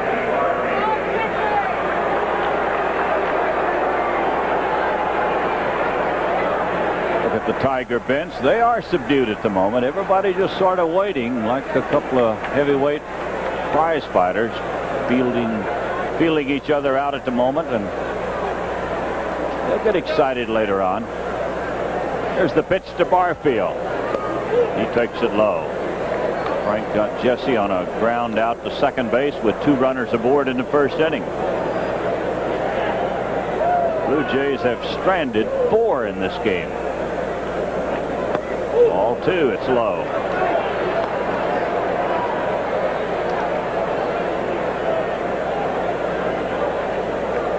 Ball 2, no strikes. Barfield, a good fastball hitter, and he's got to be looking for one right here. Got the changeup. Barfield, a very good hitter against left-handers. His first couple of years with the Blue Jays, played only against left-handers. But he matured, got stronger, knew the strike zone a little better, and of course had a fantastic year last year, 40 home runs. Ball 2, strike 1 to the big guy. And he chops this one foul. Count goes even at 2-2. Tanana has given up 2 hits, and he's walked 2.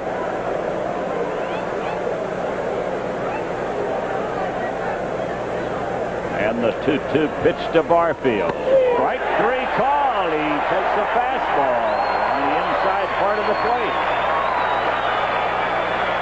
That is 6 strikeouts for Tanana. Oh, he has great control with his fastball. He's able to put his fastball pretty much where he wants to, and quite frankly, it's what's keeping him in this ball game because he has not been able to get his curveball over.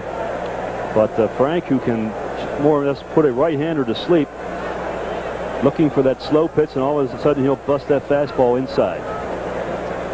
Cecil Fielder lined to right field his first time. Herndon picked it off about knee-high. Takes it inside. 14 home runs, and you see it, 13 of his 14 have been against left-handers.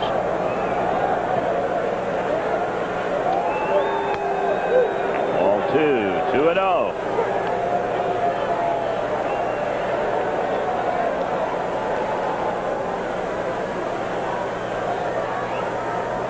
Ball 2, no strikes. Tanana ready. He was going to jump on a fastball, and it just wasn't there. Ball 2, strike 1. Very interesting here. 16 and 42 and scoring less than 4 runs. That's in the pass booth, and I hope Big Jim made that play. I know the great hands of Jim Northrup had to catch that one.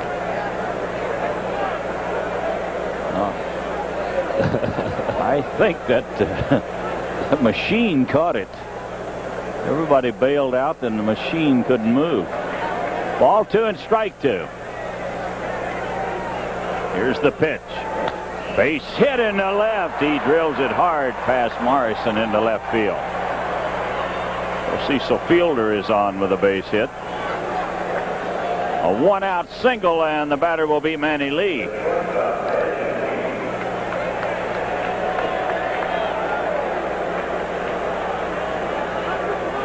You see that George Bell type of a batting stance with his weight well on his back foot. That time he went out and hit a pretty good pitch. Ball out over the plate, and he was able to pull it past Morrison at third base. Manny Lee fouled to third base his first time up. Fellow has a .316 batting average on the road. Much better hitter right-handed. There goes the runner. Throw to second, and he's going to be out. Well, something went wrong. Somebody missed the sign. You don't figure Fielder to be stealing a base. They probably had the hit and run on. Lee did not swing, and he's an easy out. Good throw. You can see the strong arm, and it's one of the few times where they have to wait for the base runner to slide into the tag.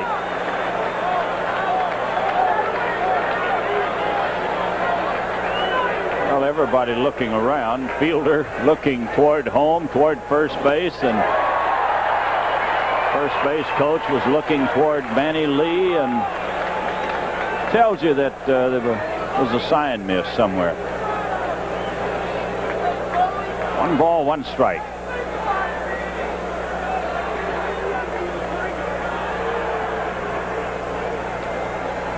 And the 1-1 pitch to Lee.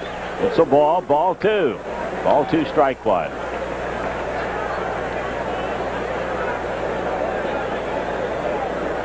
Blue Jays have had such great success in this series, stealing bases.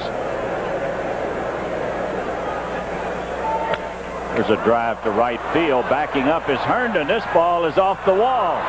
And Manny Lee will go all the way to third base.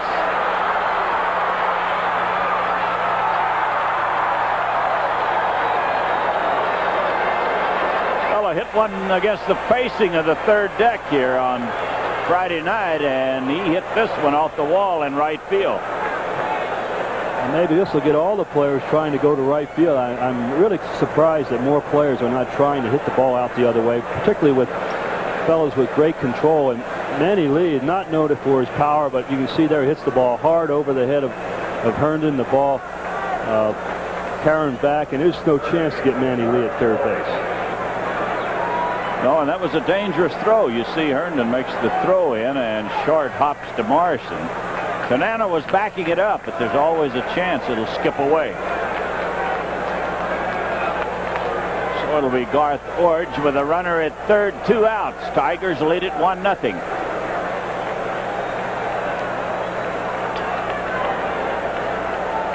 And a fly ball into shallow left center field. Lemon is there. And he'll put it away. I think Tanana got away with the ball. And he is very relieved that it wasn't called on him. He hesitated on the pitch to Orge and then went ahead and delivered it. And Orge flied to center field. We go to the bottom of the fourth.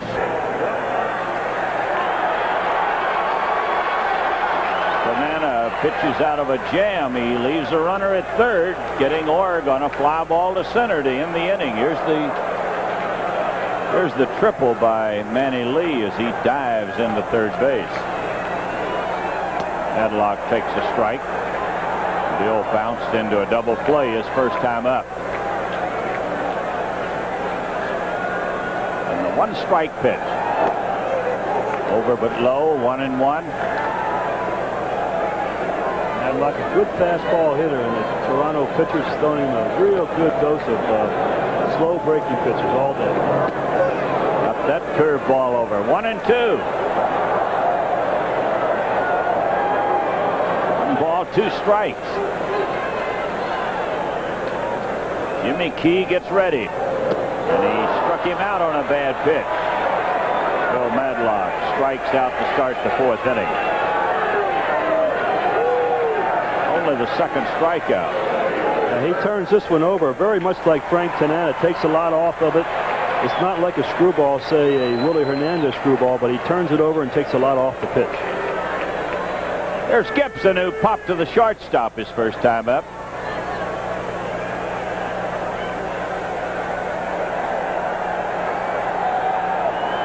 Hurt 0 for 1, waiting on the pitch from Jimmy Key.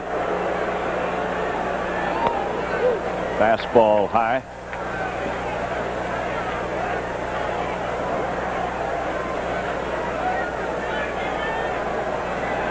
One ball, no strikes. And a strike makes it 1-1. Gibson has not been swinging well against the left-handed pitching.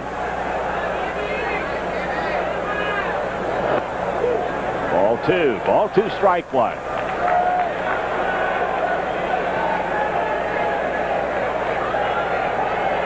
A home run by Herndon has been the only run of the game.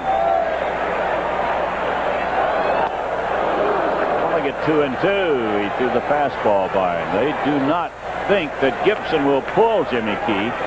Barfield is well into right center field.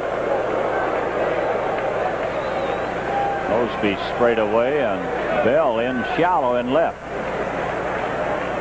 And the 2-2 pitch. Ball 3. There was a walk to Gibson yesterday in the 12th inning that set the stage for the ball hit.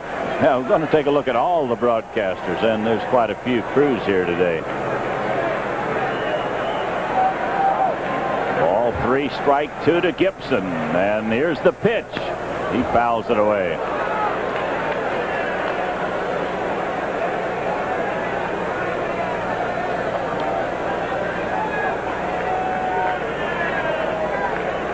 Jimmy Key hasn't walked anybody yet. He's allowed only 2 hits. He's getting ready for the 3-2 pitch to Gibson. He walked in. Pitch going back to the screen. Kurt hustles to first, but no advance. First walk given up by the Toronto pitcher.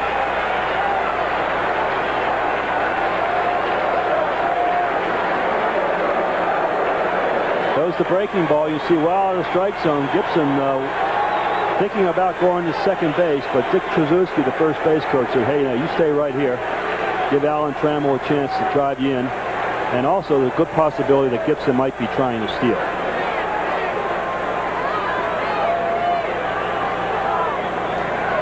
Trammell bunted his first time up, and he was thrown out by the third baseman, Orge.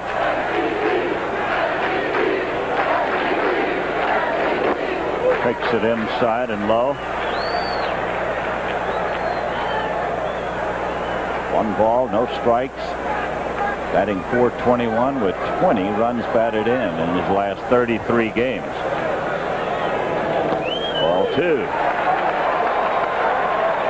Ball 2, no strikes. That's what happens when you have somebody on base who has great speed. The pitcher loses a little bit of concentration, worrying about the fellow taking off and trying to steal. He loses his concentration on the hitter. And a strike. Trammell thought it was low. He got it over the plate around the knees, and it's ball 2 and strike 1.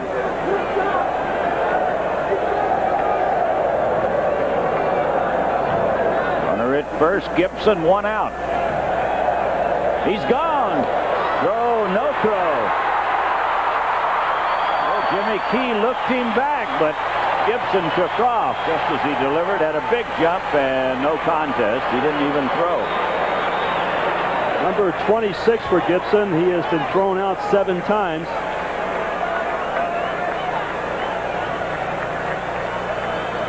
One of the few stolen bases the Tigers have had in this series. And they're going to walk Trammell on a ball 3, strike 1 count. They'll give him ball 4. Back-to-back walks, put him at first and second, 1 out for Herndon.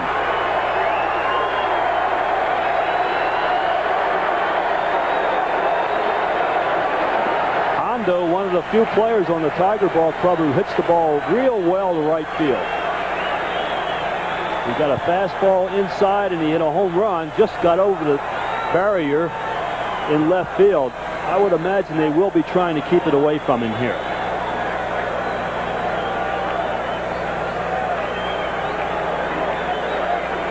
Gibson, the runner at second. Trammell at first, 1 out. See the Tiger record since May the 11th, 86 and 45. Fantastic.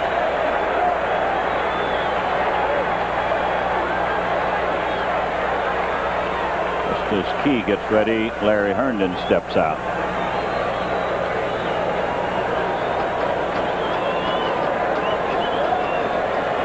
They bunch him up the middle. They give him both lines. There's a strike.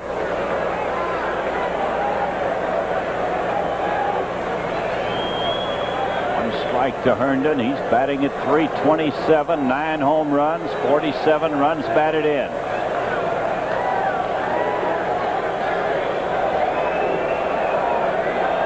And the 1 strike pitch. Strike 2. We got this one on the outside corner. 2 strikes to Herndon. Well, he's made a couple of great pitches.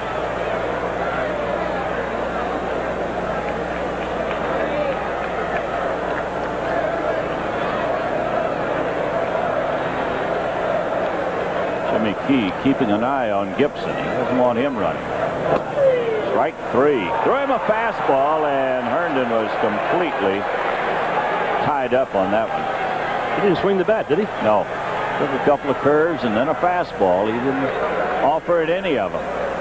Looked like he might have been looking for another breaking pitch.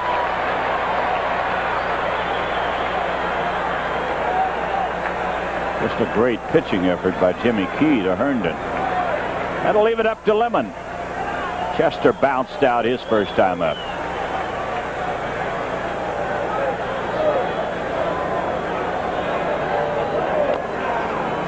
Chet fouls it away. Where Jimmy Key has gone to the whip on the last 2 batters. Chet didn't have a very good swing at that one.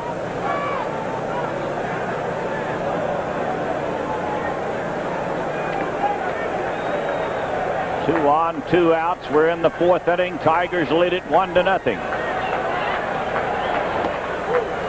And a ball makes it 1-1.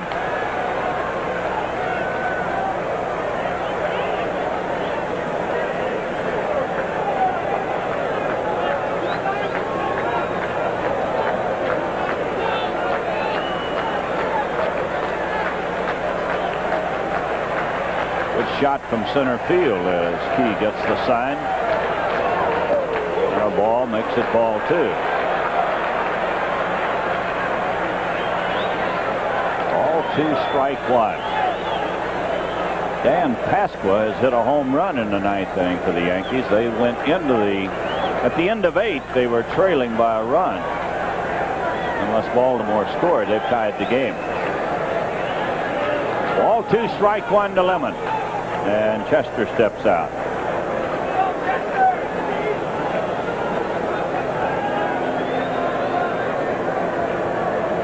Chester has 20 home runs this year.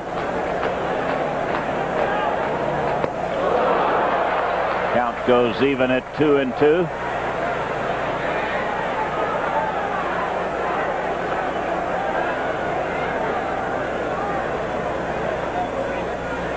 About half of this game is being played in the shade. The center fielder, right fielder, first baseman, second baseman are in a bright sunlight.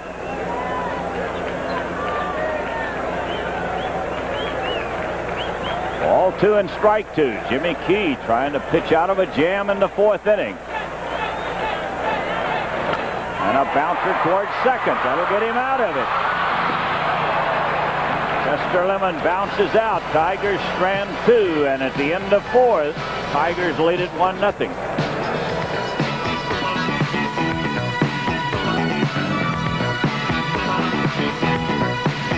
Nothing. The Tigers lead it, just exactly like the other 6 ball games that's been played. All 6 in the series have been decided by a 1 run. And a home run by Herndon has been the only run of this game. It's going to be Charlie Moore in the 5th inning, followed by Liriano and Lloyd Mosby. Charlie had a single his first time up. He opened the 3rd inning with a base hit. Liriano and Mosby struck out. Bell got the intentional pass after a wild pitch, moved Moore to second. And then Beniquist bounced out. The first pitch from Tanana. It's high. 1 ball, no strikes. Jays have no runs on 4 hits. The Tigers have 1 run on 2 hits. Ball 2. 2-0.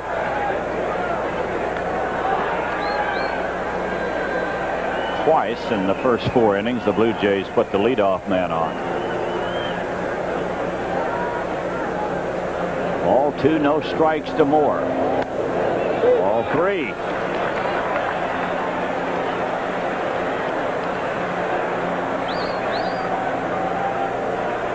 He doesn't want to walk this fella. Not the leadoff man. But he does. Charlie Moore walks on 4 straight pitches. 3 walks today by Tanana.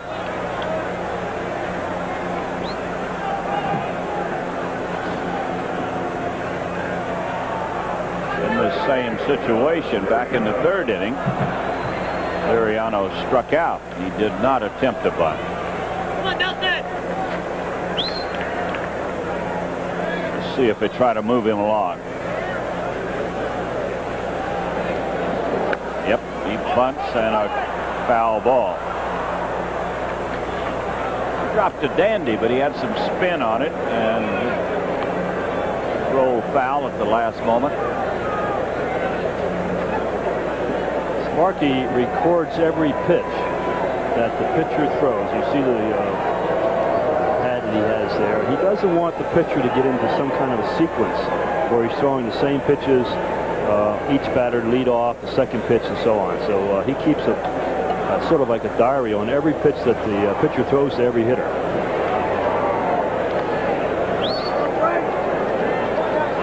Well, do you think a manager doesn't have a lot to do during the game?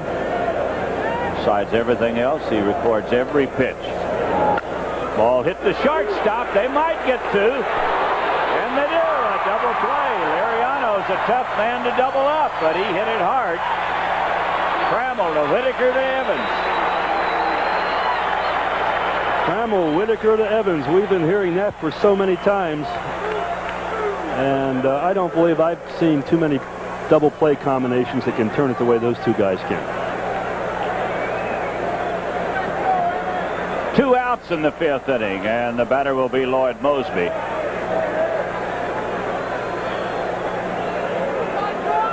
You don't double Liriano up a whole lot, but this one was tailor-made. 2 hops, hit sharply to Alan Trammell. Tigers had 5 double plays here on Friday night behind Doyle Alexander. 4 behind Alexander. 1 from Henneman to end the ball game. I'm going to take that back. 2 from Henneman. He got 1 in the 8th inning. On Bonique was to end the 8th. 1 in the 9th to end the ball game. 3 off Alexander.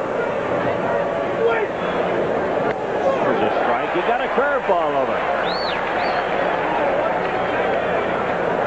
Frank Tanana dropped the curve right in his lap. 1 ball, 1 strike. He has been throwing nothing but fastballs to Mosby, and he struck him out twice. There's a curve hit on the ground to first, and the race to the bag, and out. Evans over to Tanana, and Mosby is out. We go to the bottom of the 5th. It's 1-0 Detroit.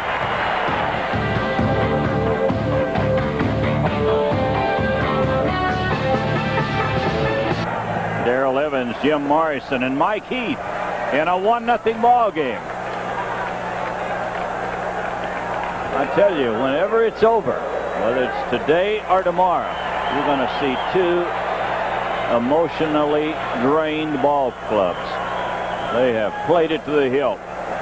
Well, the last 2 weeks of the season has just been very trying times for both teams. Neither team has been able to throw the knockout punch. They've had chances to pull away, and they just have not been able to do it. Darrell Evans will lead it off. He's 0 for 1, bounced to second base.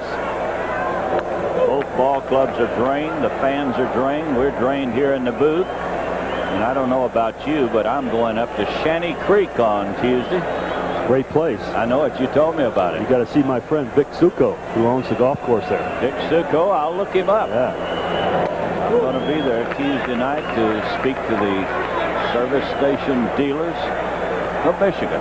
I know you love Arkansas, but you're going to see God's country up there. I'm going to love Shanty Creek. Well, is it gorgeous or not? You told me about it. Pitch to Evans and a foul ball. Not too far from Crystal Mountain. That's God's country too. Huh? Ball 2 and strike 1. Tigers 49-27 since the All-Star break. They'd have started this streak in Lakeland. We wouldn't be worrying about this game today. I tell you, did they play bad in Lakeland or not? Oh, they did. If you'd have told me they'd be in this spot right now, a chance to wrap it up, I said, uh-oh.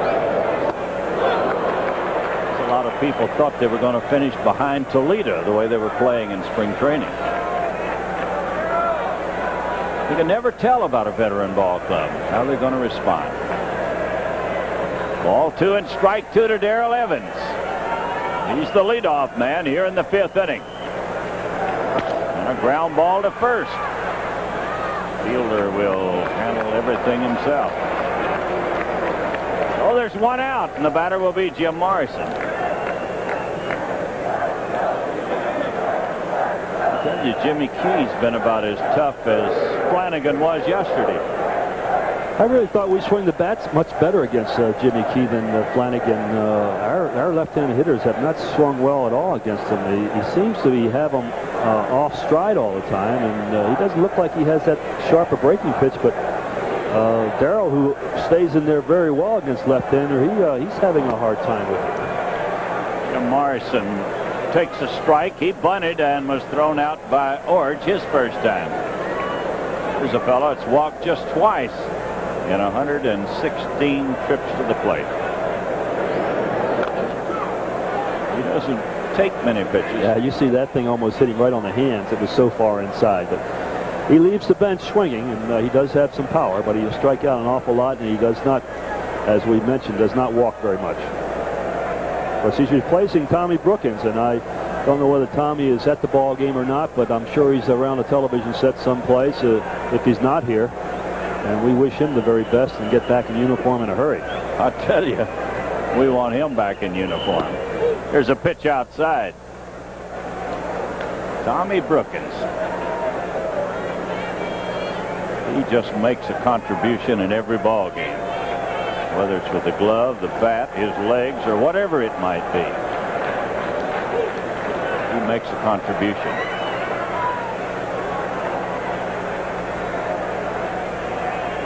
Ball 2 and strike 2. A wind-blown home run, I guess you'd call it, by Herndon. He hit it high in the air. Bell thought he had it a couple of times, and it fell into the first or second row. Has been the only run of the game. And here's a bouncer to second. Big hop to Liriano. Out number 2 in the 5th inning, and the batter will be Mike Heath. He's a lot like Flanagan. You're going to have to hit him to right field, Al. He's not going to let you pull the ball. He throws it inside on occasion. He'll throw mostly sliders inside, and then he'll turn the ball over and keep it away from you and down, which he's been doing very well today. Mike Heath out. 3rd to 1st, his first time up. There's the slider, slow curve, breaking ball on the inside part of the plate. Heath had a double into right center and a double down the right field line in yesterday's game. And those 2 doubles accounted for the first 2 Tiger runs. He scored after doubling in his first time, and then he drove in a run with his second double. It's one of the few swings by a Tiger player. Looked like he was trying to go to right field. See if he comes inside now. There's a pop-up. Fielder went back. Now he comes in under it and has a little trouble with it, but he puts it away. Tigers. It's a 1-0 ball game. Detroit in front. George Bell will lead it off in the 6th inning, followed by Beniquis and Barfield, the B-boys. George Bell singled in the 1st inning. They walked him with a runner at second base in the 3rd inning.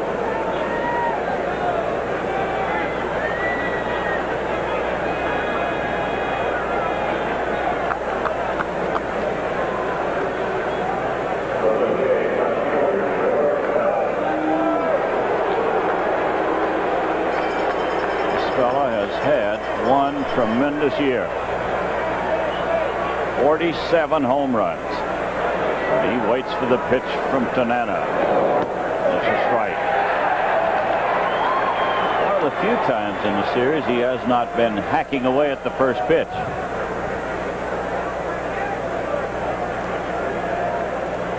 Morrison very deep at 3rd base. Not as deep as I'd play with this big guy hitting against a left-hander. You almost welcome the chance for him to bunt the ball, because he can hit the ball out of the ballpark so easily. I don't think he's bunted too many times in his career. And he's not going to bunt with the Blue Jays down by a run. 1 ball, 2 strikes, and he didn't like the call on it. Discussing it might be a better word with Larry Barnett, the plate umpire. It's been a well umpired series. 1 ball, 2 strikes. We'll make it 2-2. Frank trying to drop the curveball in. Leaves it outside. Ball 2, strike 2. We'll make it 3-2. Trying to hit that inside corner again.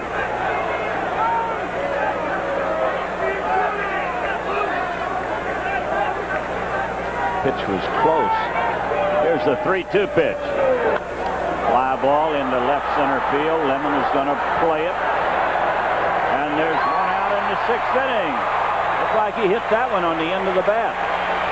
Well down past the trademark.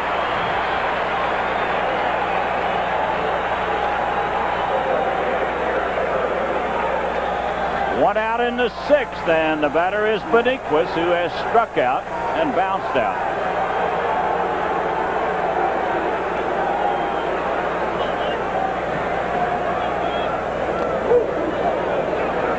In the dirt. 1 ball, no strikes.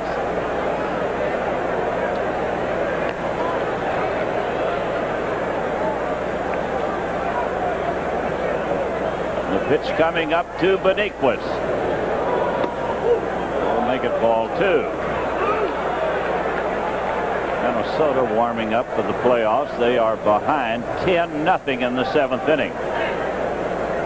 Playing in Kansas City. Ball 2, strike 1.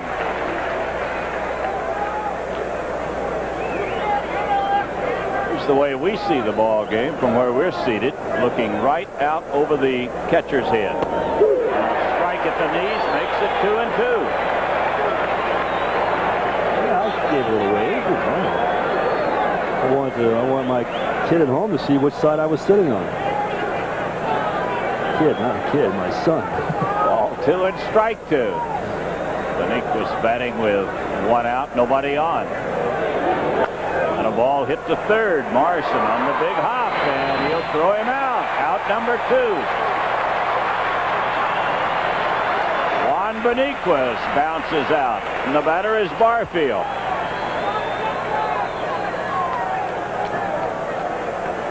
You just can't say enough for the pitching in this series. It's just been outstanding. They have made every pitch as if it was the World Series.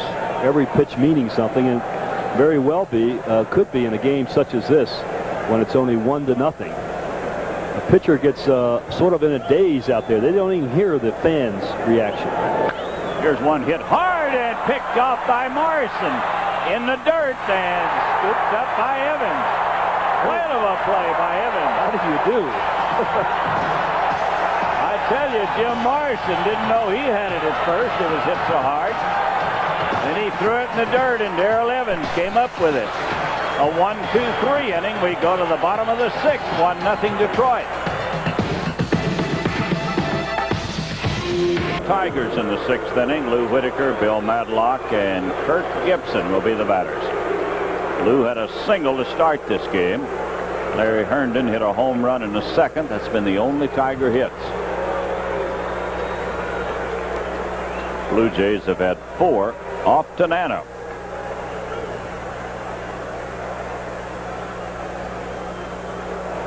Jimmy Key getting his sign from Charlie Moore. And a foul to the screen. Lou had a good swing at him. Our left-handed hitters have not been swinging good against the left-handed pitching, and they've seen hardly anything but left-handed pitching in this series.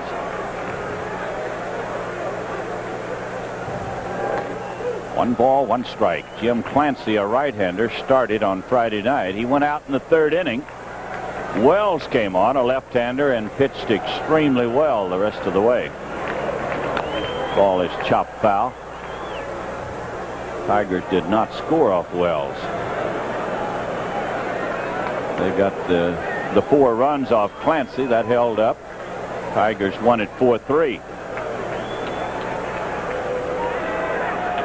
Yesterday it was all left-handers until Eichhorn came on to pitch to Trammell in the 12th inning.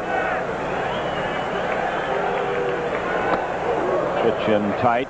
Ball 2 and strike 2.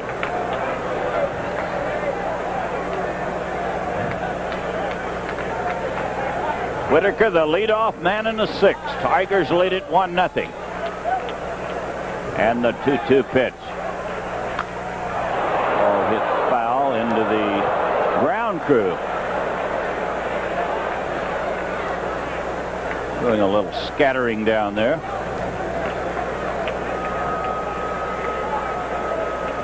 See the type pitcher that Jimmy Key was. He threw a fastball high and tight to Whitaker and then came back outside with a breaking pitch. Looks like he's doing just about anything he wants to do. He missed with this breaking ball, and the count goes to 3-2. Ball 3, strike 2 to the leadoff man. He's walked 2 men today. And a base hit. Line shot into center, and Whitaker is on in the 6th.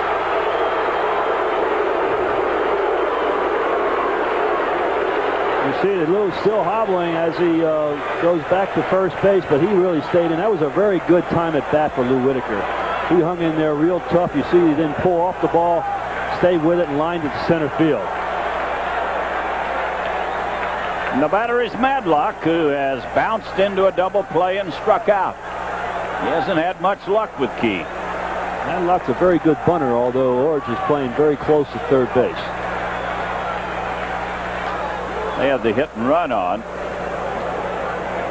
He got the breaking ball, fouled it away. It's a good play with a hitter like Madlock, who normally puts the ball in play.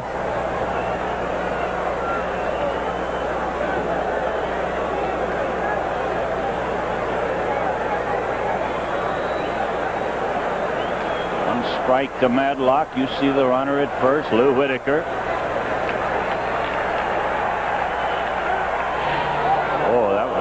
And the Tigers are claiming he balked, and he did give him a little shuffle over there. He's all right, just so he doesn't cross his leg over the pitcher's plate out there. And he steps towards first when he throws.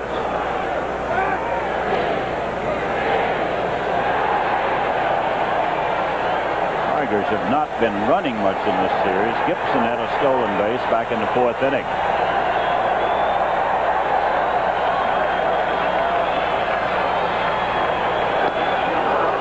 To Bill Madlock. Bill normally hits left-handers very well, but he's been having trouble with Jimmy Key.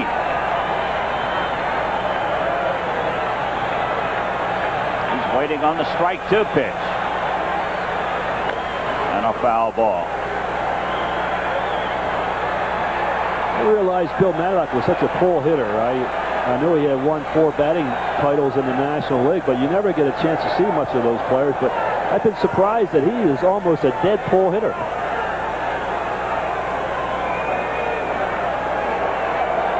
He's waiting on the strike 2 pitch. There's a ground ball, and he'll start a double play. He hit it hard like a bullet, and Manny Lee picked it off and makes the double play. You're not going to hit it any better than that. Well, Taylor made double play. He says, I'll take it myself rather than take a chance on making a bad flip. And you see there he came a little side on to make Lou Whitaker slide early. 2 outs, and the batter is Gibson, who has popped up and walked today.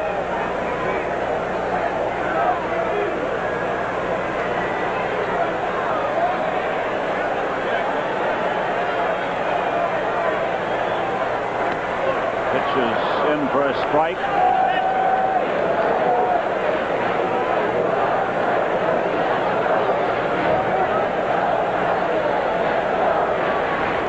1-strike pitch to Gibson is a breaking ball high, makes it 1-1.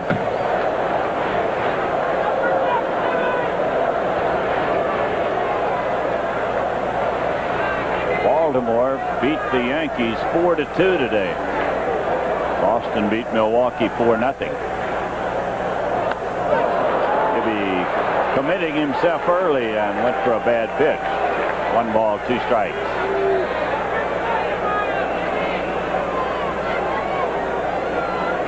This type of pitcher that Key is, I think a left-hander such as a Gibson, who has been struggling, should go up there and guess one pitch or the other. Go look for something either hard or something slow the whole time he's at the plate. Strike 3 called. He takes a fastball down the middle and gets it out on strike. At the end of 6, the Tigers lead it 1-0.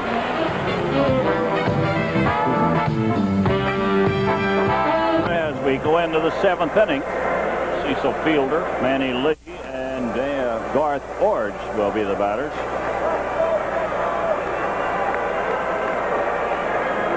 Tigers have 3 hits in this game. The Blue Jays have 4. Cecil Fielder has 1 of the 4 hits. He singled with 1 out in the 4th inning and then was out attempting to steal. On what was obviously a missed play of some kind, because he was out from here to there.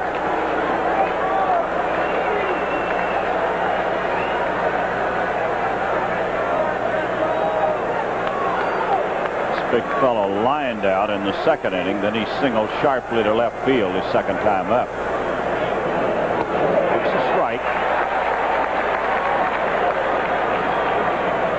playing first base today in place of Upshaw. A one-strike pitch. Over but high, ball one, strike one.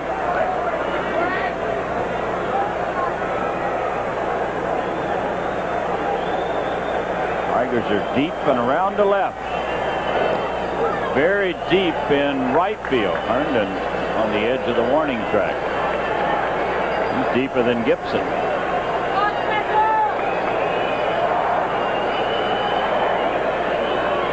Ball two and strike one. Ball three.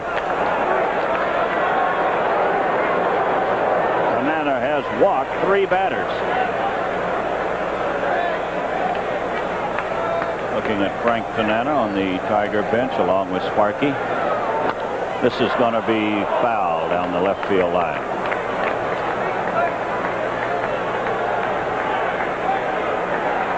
When they look for the fastball, get it. They've hit a few shots, but they pull them foul. Cecil, like most batters, a good fastball hitter, has problem with the breaking ball. I think Frank might turn one over here. Let's see what he gets. 3-2. Fastball, and he's out. He takes a fastball for a called strike. Well, it's tough to guess curve or let-up pitch when there's 2 strikes on you. Let's pause right here. 10 seconds for station identification. Sports may be an important part of your child's life, and team sports are a great way for them to learn the values of sharing and friendship. And most of all, have fun. For kids' sake.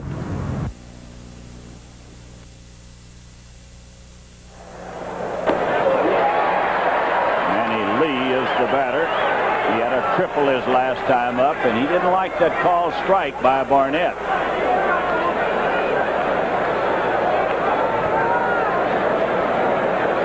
Don't they happen in hockey, doesn't it? Don't they throw that on the ice arena in hockey? We're getting ready for the hockey season. I think it opens on Friday night.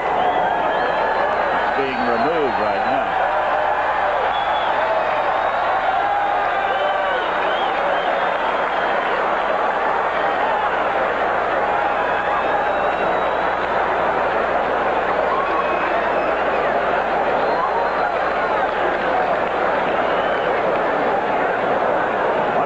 To Manny Lee. He gets back in. Strike 2. He went to the curveball. 2 strikes. Manny Lee fouled out his first time up. Then he tripled off the wall in right field in the 4th inning, and he was stranded at 3rd base.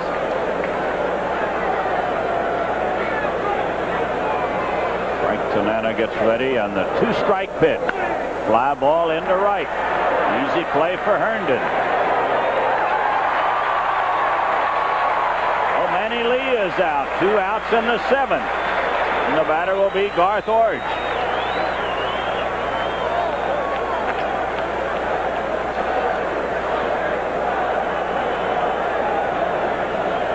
Orge has struck out and flied to center. Last time up, he batted with a runner at 3rd, 2 outs. And he sent a fly ball to Lemon.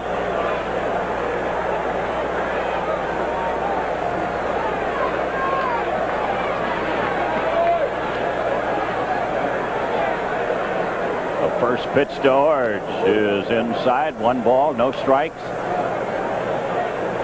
A big crowd on a perfect Sunday afternoon in Detroit. It was 63 degrees at game time. This one's foul. 1 ball, 1 strike.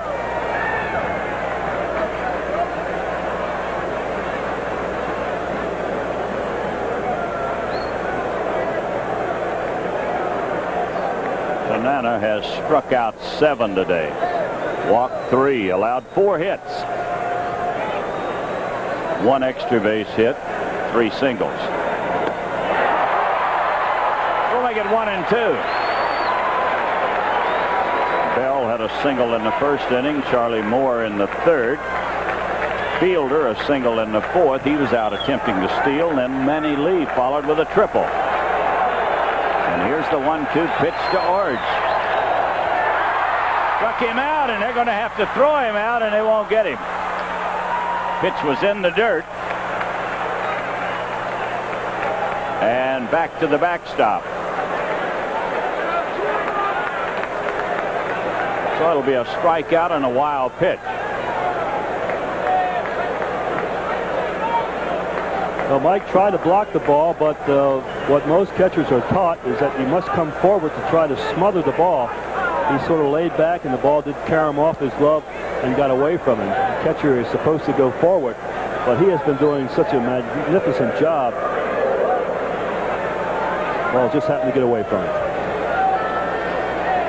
So a runner at first, 2 outs, and the batter, Charlie Moore.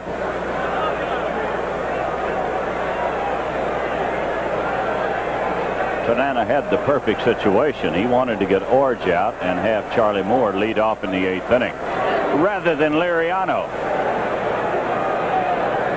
Now he's got to get Charlie Moore here in the 7th. Strike. Charlie Moore's been on base twice today. Singled in the 3rd inning. Drew a walk in the 5th.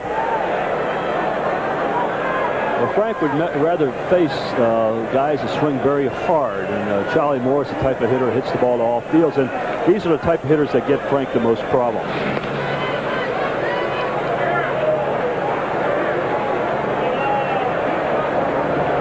Runner at first base is Orge. He doesn't run that much, but they keep an eye on him. And a good block by Heath.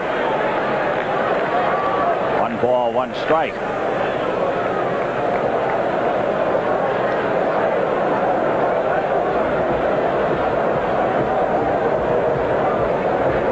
Pressure-packed ball game. This crowd is very quiet at the moment. Tigers holding to a slim 1-0 lead.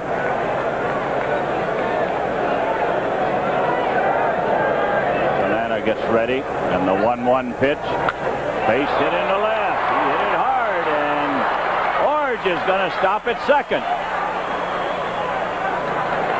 Charlie Moore gets his 2nd hit, and they're still alive in the 7th inning.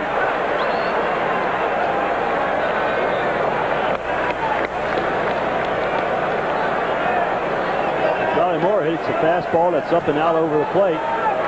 Gibson gets over there in plenty of time to hold the runner at second base. It's going to start some action in the Tiger bullpen.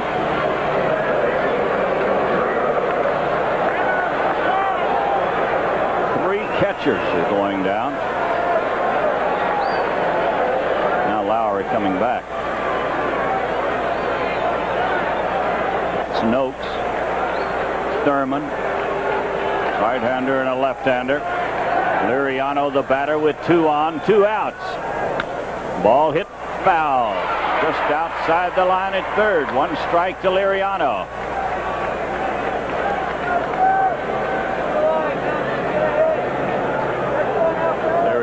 Walked in the 1st inning, struck out in the 3rd, bounced into a double play in the 5th inning.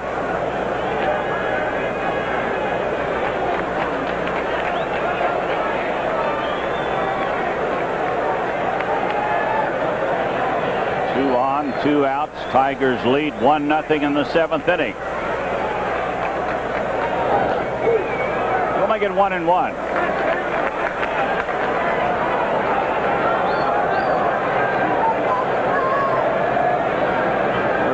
Is a switch batter, turning around to bat right-handed against Tanana.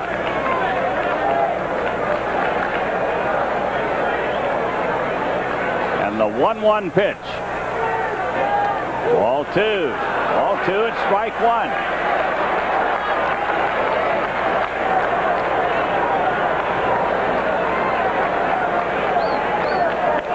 Tanana got the first 2 batters this inning. Then he struck out Orge to end the inning, but a wild pitch. It got in the dirt, got away, and he went to first. Here's a ball hit to Trammell. He'll go to second, and out on a close play. Very close at second, and he's out.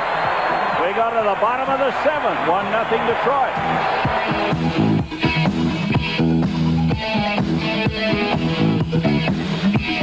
7th inning, 1-0.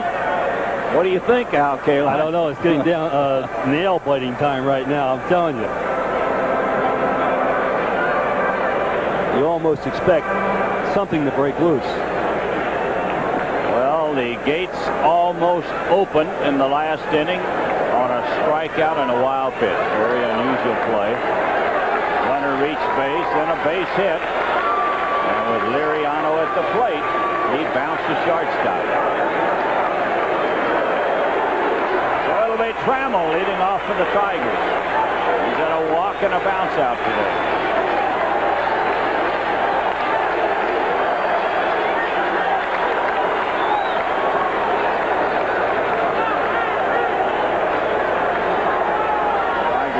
One run on 3 hits, no runs, 5 hits for the Blue Jays. And a pitch outside to Trammell.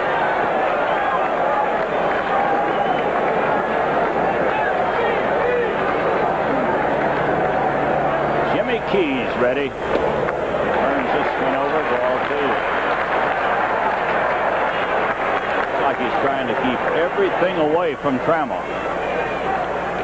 He knows that this part of the ball game, 1 run is going to be very crucial. And he's going to try to make him hit it to the biggest part of the ballpark if he does. There's the breaking ball high, ball 3. Tigers 78-10 when leading after the 7th inning. Well, we're after the 7th inning as far as the Blue Jays are concerned. Ball 3, no strikes. He walked it. And Jimmy Key didn't think so.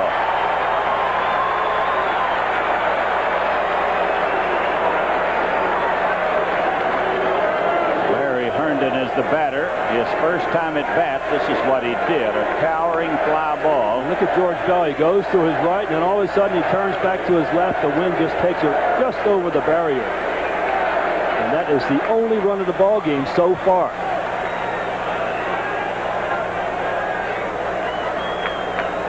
Larry struck out his second time up, so he's 1 for 2. You could have him bunting here. 7th inning, 1-run ball game. Larry doesn't bunt that well. He hasn't bunted very often, but I think they're going to try something to get Allen to second base. Pitch is high.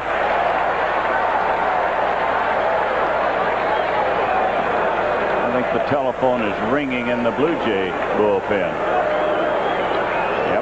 They're going to loosen somebody up. Got to be Hinkie. You cannot waste your best man. You got to go with your very best now because it may not be a tomorrow. A lot of criticism to this guy yesterday. Why he did not have his best reliever up, and that's the man right there who has really been a valuable member of the Blue Jays. And he says, I only use this guy when we're ahead. And he said, that's the way I've managed all year. And everybody thought that he that brought him in maybe for 3 or 4 innings, the other team possibly would not have scored. Well, he's got him throwing now. Hinkie is in the bullpen. Trammell at first base. Jimmy Key has not thrown a strike here in the 7th inning. He walked Trammell on 4 pitches. First one misses to Larry Herndon.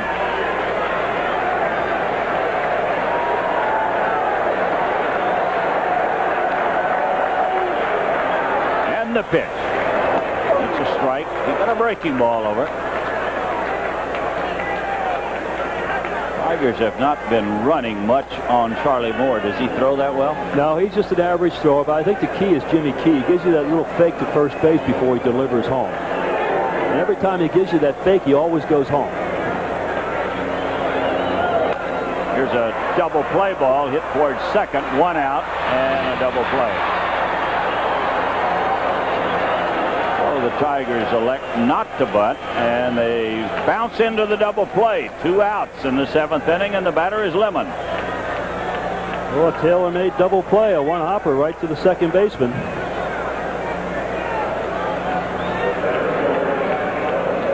Chester Lemon is 0 for 2. He's bounced out twice.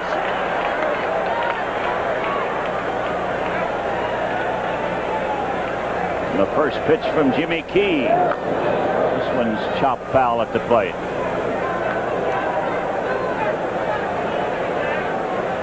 The Mets and the Cardinals are 6-6 at the end of 8. St. Louis went over 3 million people last night.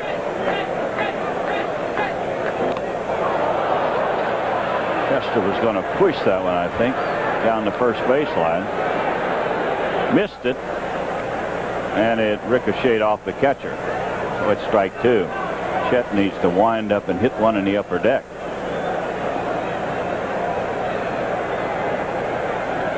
These are all good plays when there's nobody on base to lead an inning off, but you have to try to hit the ball out of the ballpark now. He struck him out. Chester Lemon strikes out. We go to the 8th inning. It's 1-0 Detroit.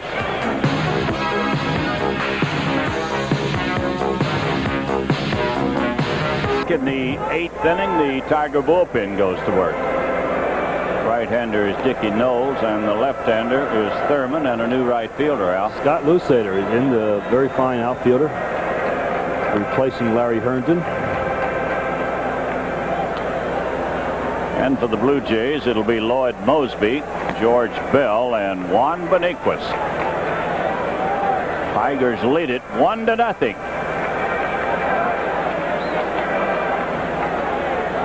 I don't know why we expected this ball game to be any different. They've all been one-run ball games. The 4 in Toronto last weekend, the first 2 here in Detroit this weekend.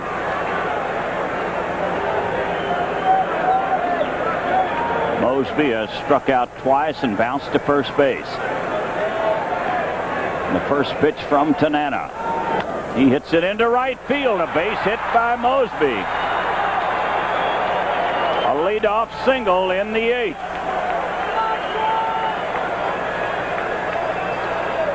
And the batter is George Bell. Yeah, Frank hangs a breaking pitch right here. You can see it on the inside part of the plate. And he hits it right in the hole at second base. First pitch, leadoff single.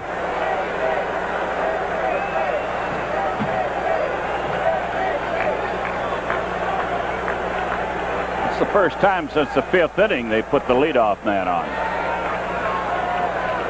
Tanana stranded 2 runners in the 7th inning. Pitches in the dirt to Bell. George had a single in the first inning, walked in the 3rd, flied to center field in the 6th inning.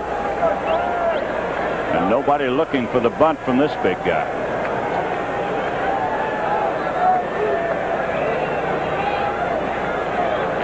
Runner at first, nobody out. And the pitch. He pops it up in the shallow center. Oh, he got Bell to go for a pitch on a bad swing, and he gets a big out. Looked like a let-up pitch. We mentioned this yesterday. It looked like George Bell is trying to do a little bit too much. He knows that he has a lot of weight is on his shoulders, and he is over-anxious. He's trying to hit home runs, and he swings at more bad pitches than we've seen him in the past. So there's 1 out, and the batter will be Beninquez, who has struck out, bounced out twice. Juan Beninquez. They'll keep an eye on Mosby. He had 2 stolen bases yesterday. He has stolen 11 straight bases without being thrown out.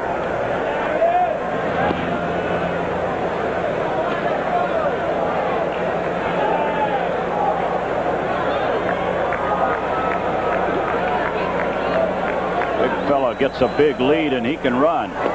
Pitches outside to Beninquez.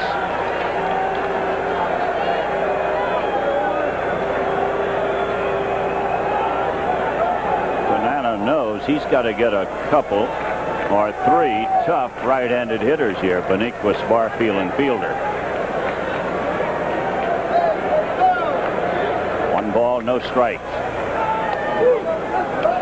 Beninquez faked a bunt. He was ready to bunt.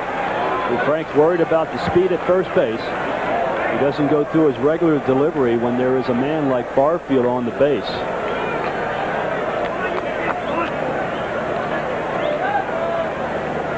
Blue Jay dugout looking on. They're starting to get excited now. Everybody was sitting back in the early innings. Now more and more of them are standing up and waiting for something to happen. Well, Mosby opened this inning with a base hit. George Bell flied to center. And it's ball 2-1 Benequist. There he goes. Throw to second and safe.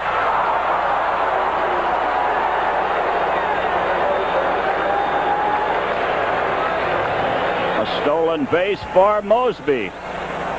Number 39 and the 12th straight without being thrown out.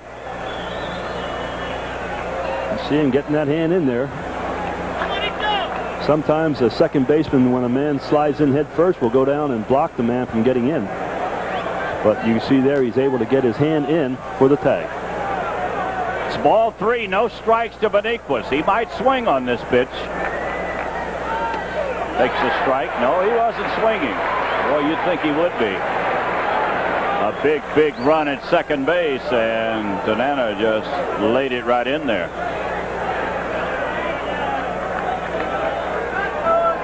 Ball 3, strike 1. Swung at a bad pitch, 3-2.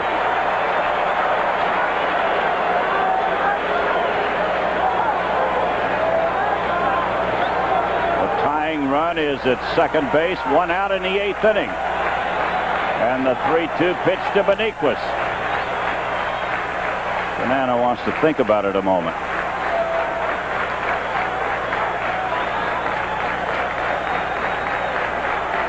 Ball 3, strike 2. Here's a drive hit deep to right. Lusader is there. He'll pick it off, and Mosby heads for third.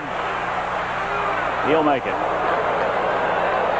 Good piece of base running by by Mosby, who broke towards third base, thinking the ball might be a base hit, then hustled to get back and tag second base.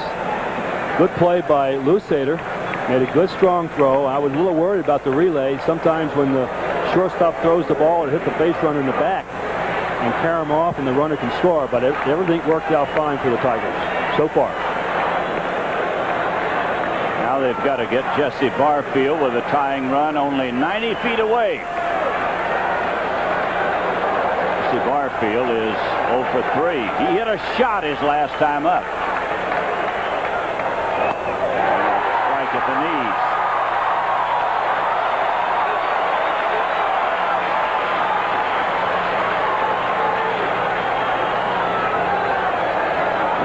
Mosby at third base, 2 outs. Tigers lead it 1-0.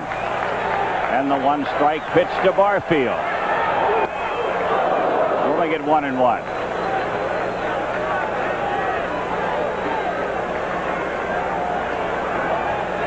This big fella has had one big year, 28 home runs, 84 runs batted in.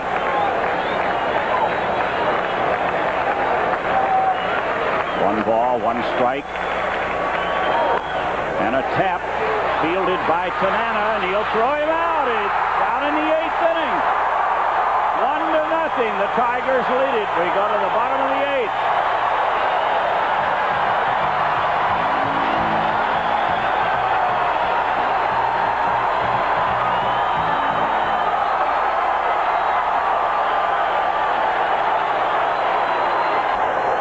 Here come the Tigers in the 8th inning, 1-0, and this crowd of 51,005. 51,005, and they're on go right now.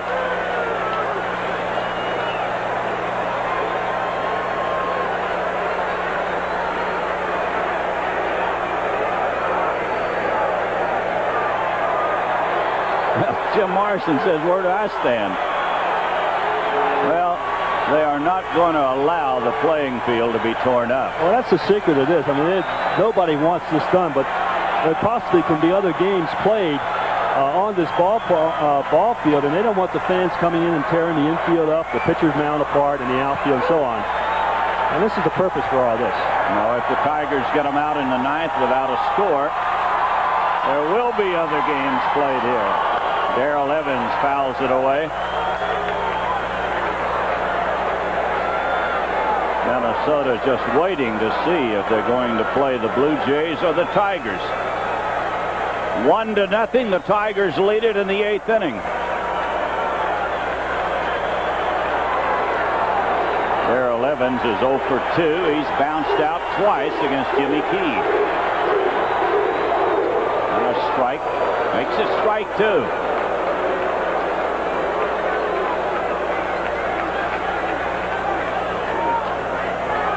Mike Henneman is beginning to throw in the bullpen. He came in, saved it on Friday night and again on yesterday. He was the winning pitcher yesterday. There's a pitch outside. And Tom Hinkey's going hot and heavy down in the bullpen for the Blue Jays. I tell you, if Darrell Evans hits one out of here, he'll turn this crowd loose. 1 ball, 2 strikes. And he struck him out. Got the breaking ball in, and Darrell Evans strikes out to open the 8th inning. Oh, look at it, a good breaking ball. Jimmy Key has struck out 6 today. The batter is Jim Morrison. Tigers have only 3 hits. 2 of those belong to Whitaker, the other a home run by Herndon. Pitch to Morrison. It's low. Looking ahead to the 9th inning, Cecil Fielder, Manny Lee, and Garth Orge will be the batters.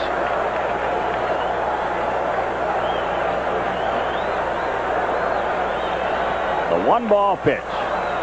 Ball 2. Well, you ought to get a good pitch to hit here. Jim, who likes the ball in the middle of the plate, down in the strike zone, will probably get a good pitch to hit here. Ball 2, no strikes. Ball 3. 3-0 to Morrison.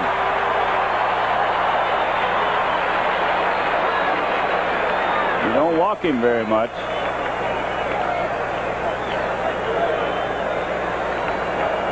Mike Heath will bat next. The 3-0 pitch. They get 3-1.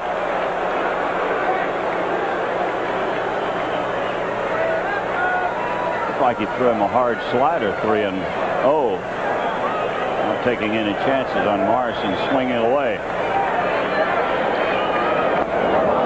He helped him out, and it's 3-2. Jimmy would have been on base. But we told you earlier, he doesn't walk much. Almost got to be a terrible pitch before he'll take it for ball 4.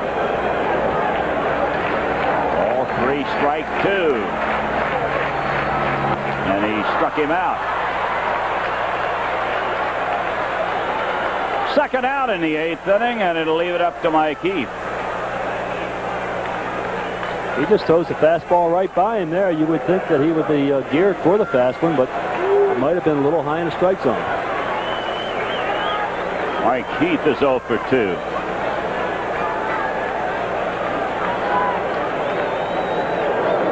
Tigers have not had a base runner from their last 4 batters. Lemon is 0 for 3. Evans and Morrison 0 for 3. And Heath, batting his 3rd time, has not been on base. There's the bat. And strike 2 to Mike.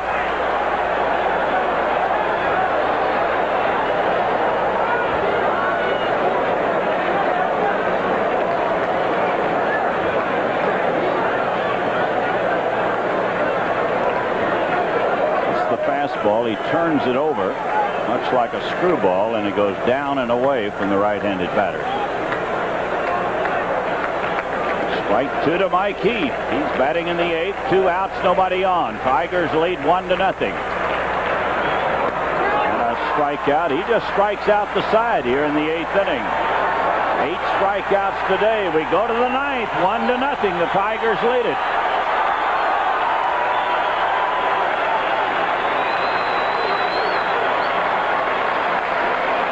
Cecil Fielder, Manny Lee, and Garth Orge against the veteran left-hander Frank Tanana. Well, up in Toronto, a lot of fans of that last game brought some brooms with them and expecting a sweep. Tigers did not cooperate. Let's see if the Tigers can take a sweep. And Jim Whalewander now playing 3rd base. That's a tough spot for a kid. Sure is. Put him in for defense in the 9th inning, but he's there. He'll be guarding the line at third base. They're willing to give up a base hit in the hole at third, but they do not want a double over the bag on the ground. Cecil Fielder, the batter. He's had a base hit today. He had a hard single to left field. Strike. He got a curveball over. Jimmy Williams didn't like the call on that. Tigers 83-6 when leading after 8 innings. Frank Tanana has not been able to get many curveballs over today. It hasn't been the Tanana we know. He has gotten by on a let-up pitch. Fastball, good fastball. Turned a few over, but very few curveballs for strikes. And the 1-1 pitch to Fielder. He hit it on the end of the bat. 1-2. Mike Keith fouled the ball off. Old Rocket Man was jumping all over the place.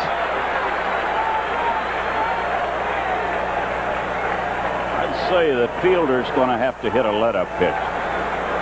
Although his last time at bat with 2 strikes on him, looked like he might have been looking for one. Tanana threw a fastball by him. 1 ball, 2 strikes.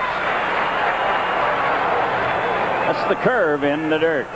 Ball 2 and strike 2.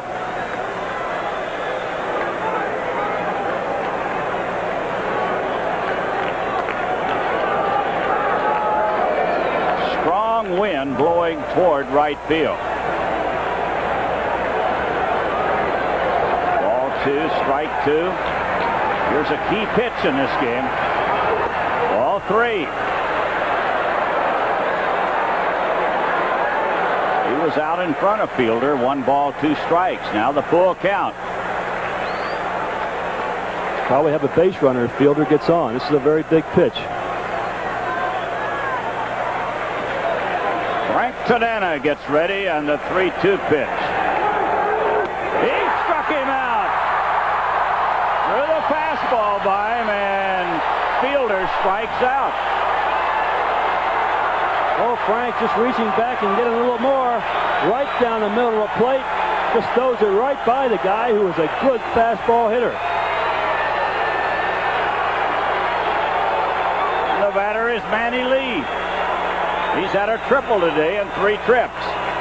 Outfielders will be playing a little bit deeper, even with Manny Lee, who doesn't normally hit the ball that far, but they don't want the ball over their head. Boy, he was ready to bunt, and Evans and Whale-Wander charging from first and third. I tell you, Darrell is not playing on the line. Remember up in Toronto when he sliced the ball right down the right field line? I think I would have to get him over there on the line at first base. Ball 2, no strikes. He doesn't want to walk this little guy. 2-0 to Manny Lee. It's almost like a 2-base hit when you walk him.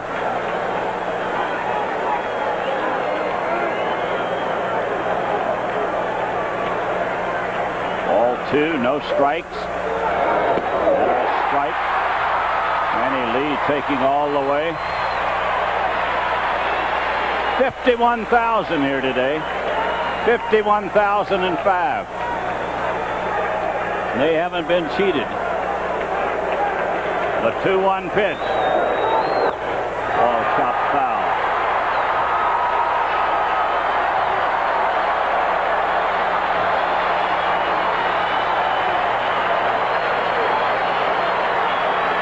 Tanana falling behind, 2-0. Now it's 2-2.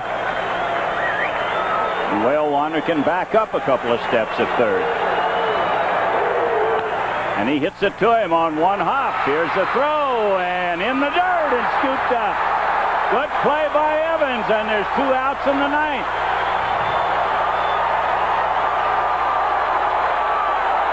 Oh, the rookie might have held on that ball a little bit too long at third base. 1 hopper right to him. Hey, this is a tough spot, I'm telling you. But great play by Darrell, the old pro at first base, a short hop, 2 outs. I'm going to tell you something, Al Kaline. Late in my career, I wouldn't have wanted to put me out there. Hey, there's only one thing you can do is mess up, because when you go in there, everybody is supposed to make the play. Ray Euler, who used to play for us, used to go in for defensive purposes. He said, hey, I can only look like a bum because they expect me to make every play. 2 outs in the 9th, and a tap to the mound. This could be it. It's all over. The Tigers win it. The Tigers win it. It's all over. Oh, do you believe it? What a comeback.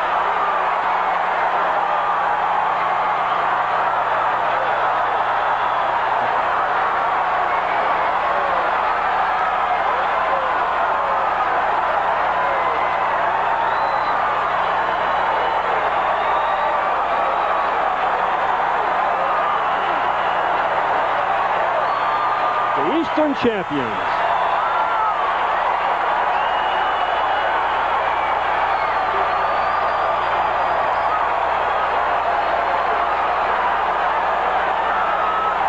I don't think he's ever pitched a better game, a more important game in his life.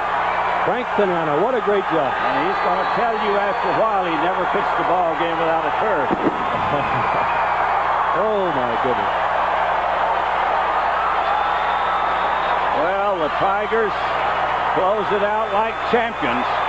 They win 3 here on the weekend. And this crowd of 51,000, for the most part, staying in the stands. That's great. That's great. Absolutely great. Just a few out on the field, and those few are being led away. The great Tiger fans here know that there's going to be more ball games played this year here at Tiger Stadium, and they're not going to tear up the infield or the outfield. Well, the crowd, 51,000, can tell the story much better than we can tell it to you up here. They have absolutely gone bananas. This ball club that played so bad in spring training got off to such a horrible start, 11 and 19.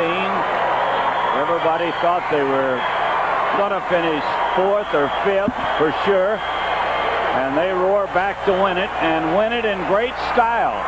And I don't think there's any question this has been the best managing job Sparky Anderson has ever done in his career, because he's kept this team. He wouldn't let them quit, and they could very easily have quit after that terrible start.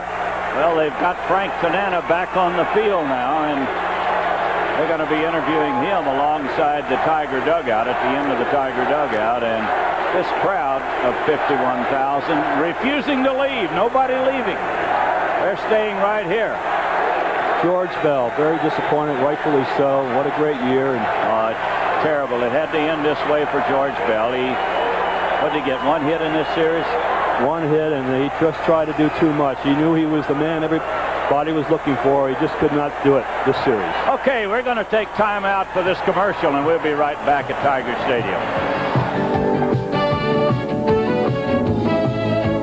Tiger player of the game is Frank Tanana. Frank Tanana picked up his 15th win of the year here today, a 1-0 shutout in probably, most likely, absolutely the biggest game of his major league career. And Miller Lite is pleased to send a $100 donation in his name to the Children's Hospital of Michigan. And we'll be right back.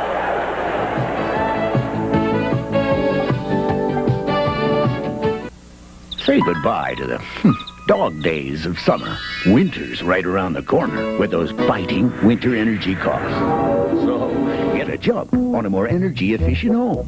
Hightail it to your CertainTeed dealer and load up with CertainTeed fiberglass insulation. And get $1 back for every bundle you buy, up to $30. Have a comfortable home this winter with CertainTeed. You'll help take the bite out of winter energy costs and get some bucks back in the deal. Armstrong floor tiles are on sale at Builders Square. The residential dryback is only 18 cents per square foot, under $20 for a 9x12 room. The easy-to-install and maintain no-wax self-stick Vernet is just 32 cents a foot, under $35 per room. Billy! I know. Builders Square. The more we sell, the lower the price. The lower the price, the more we sell. Sports may be an important part of your child's life, and team sports are a great way for them to learn the values of sharing and friendship. And most of all, have fun. For kids' sake.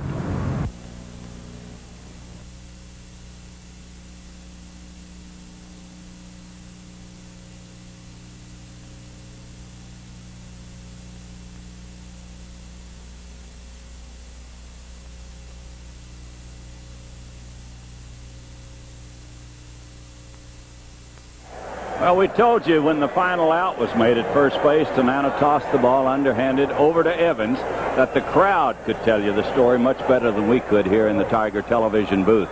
Well, you can start the playoffs right now as far as they're concerned. They're not going home, Al. They're staying here. They're hoping that a few Tigers will come out and make an appearance. Larry Herndon came out, and they gave him a great round of applause. Of course, his home run was the winning run in this ball game, and they're hoping that a few of their heroes, the Alan Trammell, they're still chanting MVP, MVP, and it'd be nice if Alan could come out and make an appearance, because these people here are, they love the Tigers, and they have all year.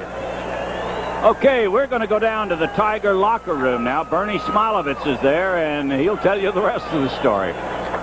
All right, George, as you can see, we're a little wet, but Darrell Evans and Jack Morris are here. How do you feel? Oh, this is fantastic. We came from so far back. This is so different, too. This is so nice. Guys worked so hard, and we're here. I can't believe it. I really don't. It's not going to soak in for a while. I guess it will. Jack, spring training? Spring training was a long time ago, and this is a different ball club, and I think we all showed that from All-Star break on. Mike Henneman is here. Not bad for a rookie first year, huh? Not too shabby for the whole team. This is just a great effort. We won. Nice going, baby. Nice going. Sweeping Toronto in 3. You guys, you've been happy with 2? Is that what you were looking for? Well, no, we knew we had to win the series no matter how many games it took. And, I mean, 7 one-run games, every pitch, everything, so close. And to figure it out, we tried to do that last week, and I just got tired. I think we all got tired of scoreboard watching, and now it's here and it's over with, and I'm glad that we got a couple days off and we go again. Emotionally, Minnesota next. I don't think we'll have too many problems getting ready for that. I think the fact that we played this team so tough the last couple of weeks, and in a moment where it's hard to feel the way they do right now, they really have nothing to hang their heads about. They played a great series and had a great year, and are the second best baseball team in the country. And you're going home. And they're going home. We're not going home yet. You're going home too, though, to Minnesota. Yeah. Thank you, Jack. All right, appreciate it. Thank you. Frank Tanana's here. Matt Noakes, come in here. You too. Had a great year. Yeah, so the top dog had another top day, huh? Well, I don't know. You know, we just we got it done. We got it done, and Bernie, I'd just like to give praise and glory to my Lord and Savior Jesus Christ right now, who's allowed me this moment, and to him be the glory. It's been a great year. What were you throwing out there today? You look terrific. A little bit of everything. It was my usual. Just slap here, slap there, and every once in a while, one in the 80s to keep them honest. You ever pitched a bigger game in your life? Was there a bigger game in your life? Well, it's tough. Back then I thought it was, but nothing I don't think can compare to this one. This one has just been, it's special. It really is. I mean, you got this young guy here, 30-some home runs this year. What a year he Not had. bad for a first year, huh? It's hard to describe the feeling that we're having right now. We're just all real happy. It's great. On to Minnesota. Emotionally, though, you guys, 7 tough one-run games. 2 days off will help you, definitely. That's right. We have a day off to think about it here and there, but we're just going to enjoy right now. That's for sure. You know, Toronto got a great team, too. You know, somebody had to win it, somebody had to lose it. They played hard. 7 one-run games, like you said, Bernie, they've got nothing to be ashamed of. And they'll rip them because that's the way, you know, we seem to do it to the people that don't succeed, but they're winners. Okay. They really are. Frank, thank you. Okay. Congratulations. Great job. Matt, thank you. Bill Madlock is here. Well, not bad, huh? With the Dodgers, where'd they finish this year? Well, like I said, this has been a really enjoyable week because I started out in last place, same thing in '79. We went up winning and hope I can do the same thing, win the World Series. You compared this team to the Pirates team. You said there are similarities, but there are differences too. They're different, you know, especially with, you know, Sparky and Chuck is basically alike, but this team, with their starting pitchers and the comeback attitude, they never say die, you know, that's outstanding. When you came to this team, did you think, was there a chance? Well, when I came to this team, I looked at the other teams. And you look at Toronto, you look at New York, you look at Milwaukee, and I said you can win 90-some games and still finish in 4th place, which a couple of teams did. But knowing this, you know, after we got into the second part of the season, the way we played, I figured we had a good shot. Had a terrific year so far. Playoffs coming up. Minnesota, a couple days off. That'll help you get you guys back. Right, because right now I'm just physically drained just from watching it. It's tough being a DH and watching those guys play. They did an outstanding job. Okay. Bill, thank you. Thank you. Appreciate it. Is Bill Madline here before? Owner Tom Monahan has just come in. This is better than making pizzas, I know, huh? I don't know. It's my heart isn't doing very well. 3 times, 84, now back in 87 here. A couple more of these celebrations, you'll be being all hat at this. Never. When Sparky said this was the best team he had, when they were 11 and 19, what was going through your mind? You really didn't say a whole lot during the season. Well, I thought we were a good team, but 11 and 19 is pretty rough. 7 one-run games against Toronto. I mean, they definitely proved they are the best team. They sure did it under pressure. Boy, we had something going for us. There was about 50 times in each one of these games that it could have went one way or the other, and it's just too scary. Louise Kaline was sitting with us, and she was crying like a baby from the 7th inning on. She just couldn't take it. How do you celebrate tonight? Throw a couple pizzas on and go? First, I have to get over this numbness. I'm so numb, I can't think, I can't move, and it's incredible. Okay. Tom Monahan, thank you very much. Congratulations. Thank you. Tom Monahan, the owner of the Detroit Tigers, who have won the American League East. 1-0 winners today over the Toronto Blue Jays. Hey, come right in here. Good. How are you? Not bad for first go here, coming up from Toledo. We're getting a Scott, this is Scott, this you're sitting down at Toledo about a month ago. Do you think you'd be in a locker room like this? No, I never imagined I'd even be here. I was expecting to go home, and when they called me up, that was real enough. And to be in the middle of a pennant race and actually win the division, I won't wake up for another 2 months. Sparky said he wasn't even going to use you guys. You make a great catch on Friday night. You play terrific baseball for him. It's too bad no playoffs, no World Series. Well, this was my World Series, so just got to root the guys on and hopefully they can go all the way. When you guys got together, when you came here, did you feel this team was going to have that run in September when you came up and saw them? Well, when I got here, we were at first. We were right about there, and we knew they had a good team, and to come back from a slow start like we did was, it's a pretty tough accomplishment. So we won. You sure did. Nice job, Scott. Thank you. Ladies and gentlemen, stepping into our booth. Hi, Bernie. All right. Well. Good feeling. A little hoarse right now, but very excited. Baby last week, this. I'm telling you, we want to go to Vegas with me or something? Certainly, I'd love to. But in a couple more weeks, we've got a little work to do, but right now we've had some intense games, the last 7 games with Toronto. Mentally, we're a little bit tired. We'll be ready on Wednesday, but right now it's just time to celebrate. Jimmy Key pitched a great ball game today. He certainly did, and so did Flanagan yesterday.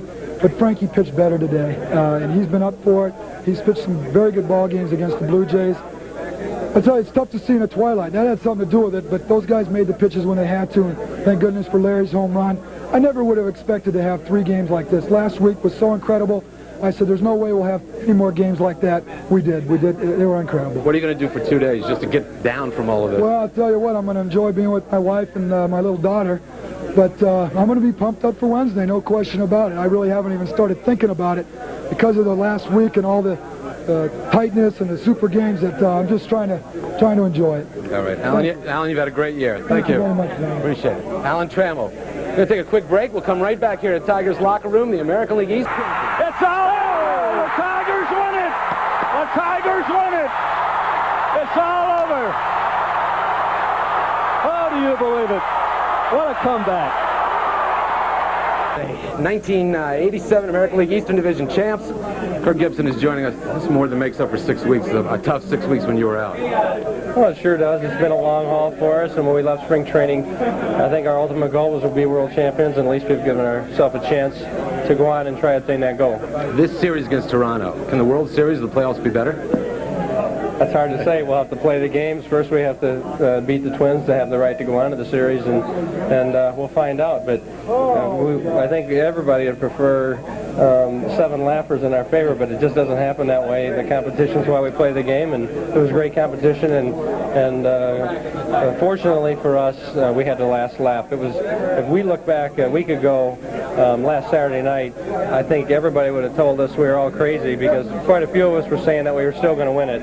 I think a lot of us thought we were crazy, but we really did believe it, and I think that we knew after the game Sunday, when we came back and won that game Sunday, that we were a never never die team, and we knew that we had an opportunity to control our own destiny in this 3-game series this weekend. But you're the one who also said Saturday night maybe we're setting the biggest bear trap of all time, and then hit the home run on Sunday that kept this thing alive. So I guess we did.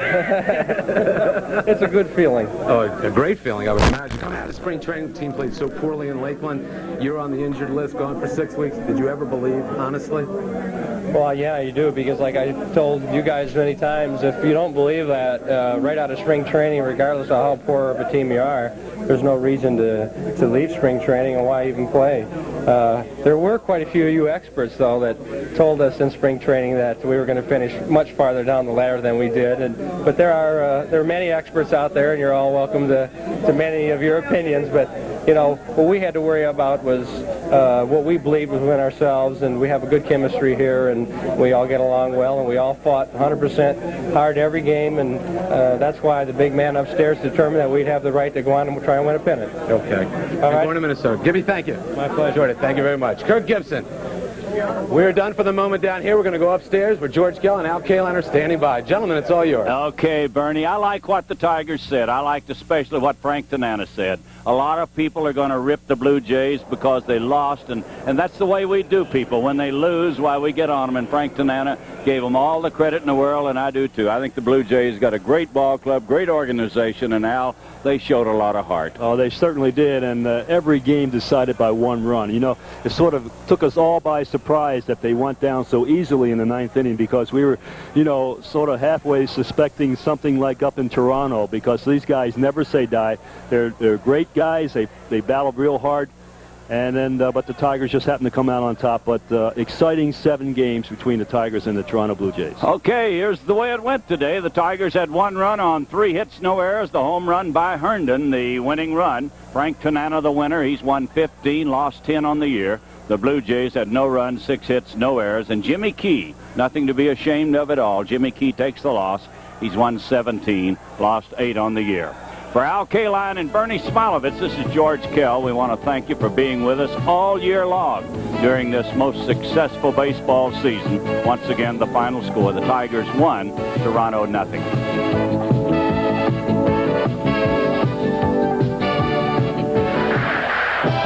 Tigers 87. Today's game is brought to you by Miller Beer. Miller made the American way since 1855. By McDonald's. It's a good time for the great...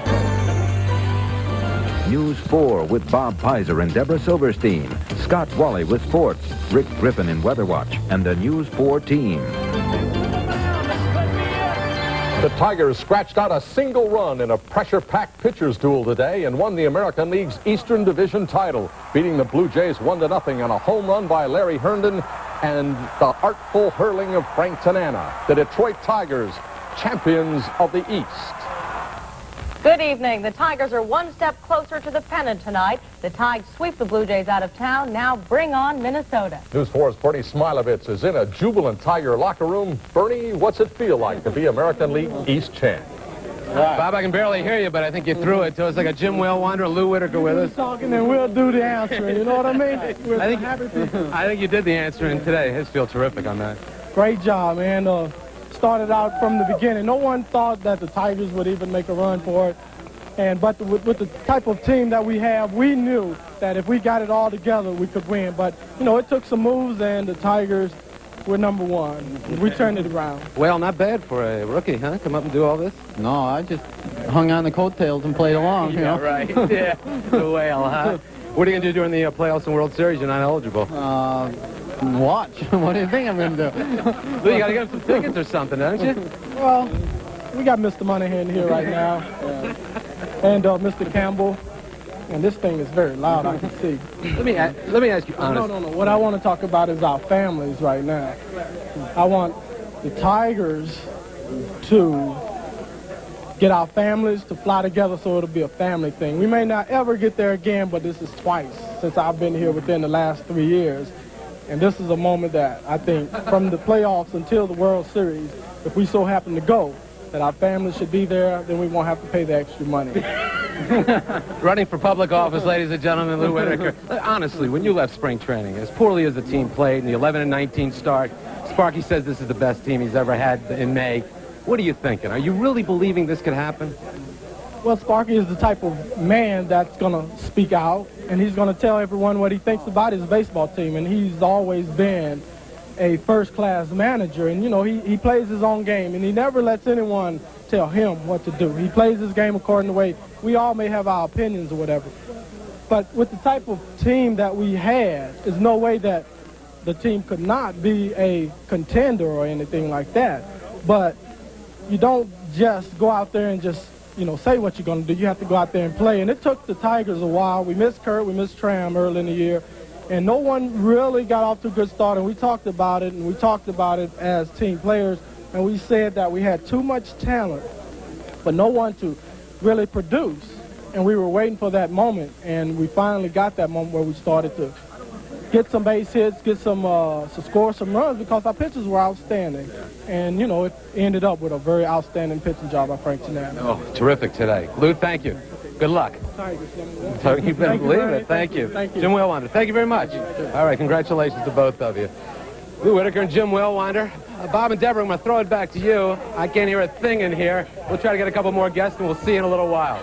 Back to you. All right, thanks, Bernie. I wonder if he heard Lou call on Mr. Moneyhand. I don't know. They all look pretty wet, too, drenched from the champagne. Well, that's the story inside Tiger Stadium. Now it's time to check in outside the stadium. News 4's Rich Make has been talking to the fans today. He joins us now live with the story. Rich, they must be awfully excited. They really are. They're really ecstatic. But I'll tell you, you've got sort of a split personality among Canadian fans this year. You've heard about that before. Brad Taylor is with me, who is from Bell River, Ontario. And take a look at Brad's hat. Half Blue Jay and half Tiger. Are you a Tiger fan? Tiger! Your dad's a Blue Jay fan? Yeah. And you're a Tiger fan, right? Yeah. Okay, well, they had a half loser and half winner in the family today. Everybody, though, came out to the ballpark today expecting a great game, and they were not disappointed. Last game of the season, last chance to win it all. The drama wasn't lost on these fans. They knew it had been a long, hard struggle. Did you think you were going to be here at this time of the year on such a critical game? No. You didn't? I have to admit I had my doubts earlier in the year. Of course, the Blue Jays had been playing badly for a week, and maybe that was the Tigers' biggest concern today. After all, the Jays couldn't lose forever. They've had trouble up in Toronto, shirt factory that get a little tighter up there. It's getting tight around the collar. Choke City. If you were a sports fan in Detroit, you were watching the Tigers today, even if you were a hockey coach. And Sparky's been pretty friendly to us, and the players, when we play hockey, come to see us and encourage us, so I hope they do well. Okay, just remember, at the end of 9 innings, if it's a tie score, don't get up and leave. It's not over. No, that's right. There's no overtime here. You need a winner. Midway through the game, with the Tigers clinging to a one-run lead, the fans were growing more and more confident. Aren't you afraid that the critical play of this season will occur while you're standing out here in line? They haven't put Noakes in yet. Everywhere, it seems, there were people who saw the Tigers coming up a winner. Even this Cardinal fan. I'm from St. Louis. I just moved here July 10th, and I want the Cardinals and the Tigers in the World Series to avenge 1968. Kurt Flood in center field. It will not happen again. Well, it'd be nice if we had a chance to have it happen again. Now, there's no more Kurt Flood, but there's a Kurt Ford playing in the outfield for the Cardinals nowadays. And maybe that'd be a nice matchup. We don't care, though. I think fans here are only concerned about Minnesota right now. Bob and Deborah, I'm going to go back to you because I can't hear a thing. That's easy to believe. It is indeed. Thank you, a great Rich. day for the Tigers. It really is. Security is extremely tight at Tiger Stadium tonight. Detroit officials are taking extra steps to ensure that the mob scene after the 1984 World Series win will not be repeated. There are more police officers at the game today than any other game in history. They are on foot, horseback, in squad cars, on motorcycles, and in the air. According to officials at the 3rd Precinct, several people have been arrested. The AL East champion Tigers must now head to Minnesota to take on the Western champion Twins. The best-of-7 series will begin on Wednesday. The first 2 games will be played under the Dome in Minneapolis on the 7th and 8th. Then, after a day off, Minnesota will come back to Detroit for 3 games on Saturday, Sunday, and Monday.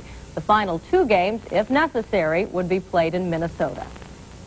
This has been one crazy season for the Tigers. The team had a terrible April, but even before that, most people predicted a finish in the middle of the pack. Only Sparky had faith. He said all along this was the best team he's ever managed. News 4's Scott Wally takes a look back at a great season. Heaven in '87. The Red Sox were the defending champions. A lot of people thought this was going to be Toronto's year. Others, like George Steinbrenner, for instance, picked the Yankees. And one national publication with the initials SI decreed there was going to be an Indian uprising in 1987. But nobody picked the Tigers. Nobody. If they really wanted to improve their club, there's people out there that it could be obtained at a very, very reasonable price at this point, and you'd have a lot of people, a lot of fan appeal in Detroit saying, hey, we got a chance to win it all. There'd be excitement in the air about baseball instead of that big question mark. No question, there were questions at the start of the season. Who would fill Lance Parrish's shoes? Could Dan Petrie come back from arm trouble? What about a right-handed bat? Would Willie Hernandez ever be wonderful again? The opening day catcher was Orlando Mercado. The DH was Terry Harper. Kirk Gibson missed the first month with an injury. The Tigers nosedived to 11 games out by early May. But Sparky Anderson stood his ground. This is not only a good baseball team, it's going to be an outstanding baseball team. And come October the 4th, everybody in Detroit's going to be very happy. The manager would be the prophet. From a low mark of 11-19 on May 11th, the Tigers began to put the pieces together. The Eastern Division lead would belong to Milwaukee, and then New York, and then the Blue Jays. But the Tigers were slowly creeping into contention. Bill Madlock joined the club in June. Remember the back-to-back-to-back homers in the ninth from Grubb, Noakes, and Madlock to beat Baltimore. The Tigers stood 5 games back at the All-Star break. They're going to sit back and say the pitching's been outstanding for this year. I think that's what they're really going to talk about. Morris had 12 wins by the break, on his way to 18. Frank Tanana won 4 straight as the Tigers hit the dog days of August. Walt Terrell was unbeatable at home, earning a career-high 17 victories overall. And the crusty Doyle Alexander came on in August, and all he did was win 9 games without a loss. August 26th, the Tigers score 5 in the 9th and hold on to beat the Minnesota Twins. There's a long belt, way back in deep left center and gone. The Tigers were getting the big hit, the big defensive play, the strong outing. The fact that surprised me is Matt Noakes has hit as well as he has.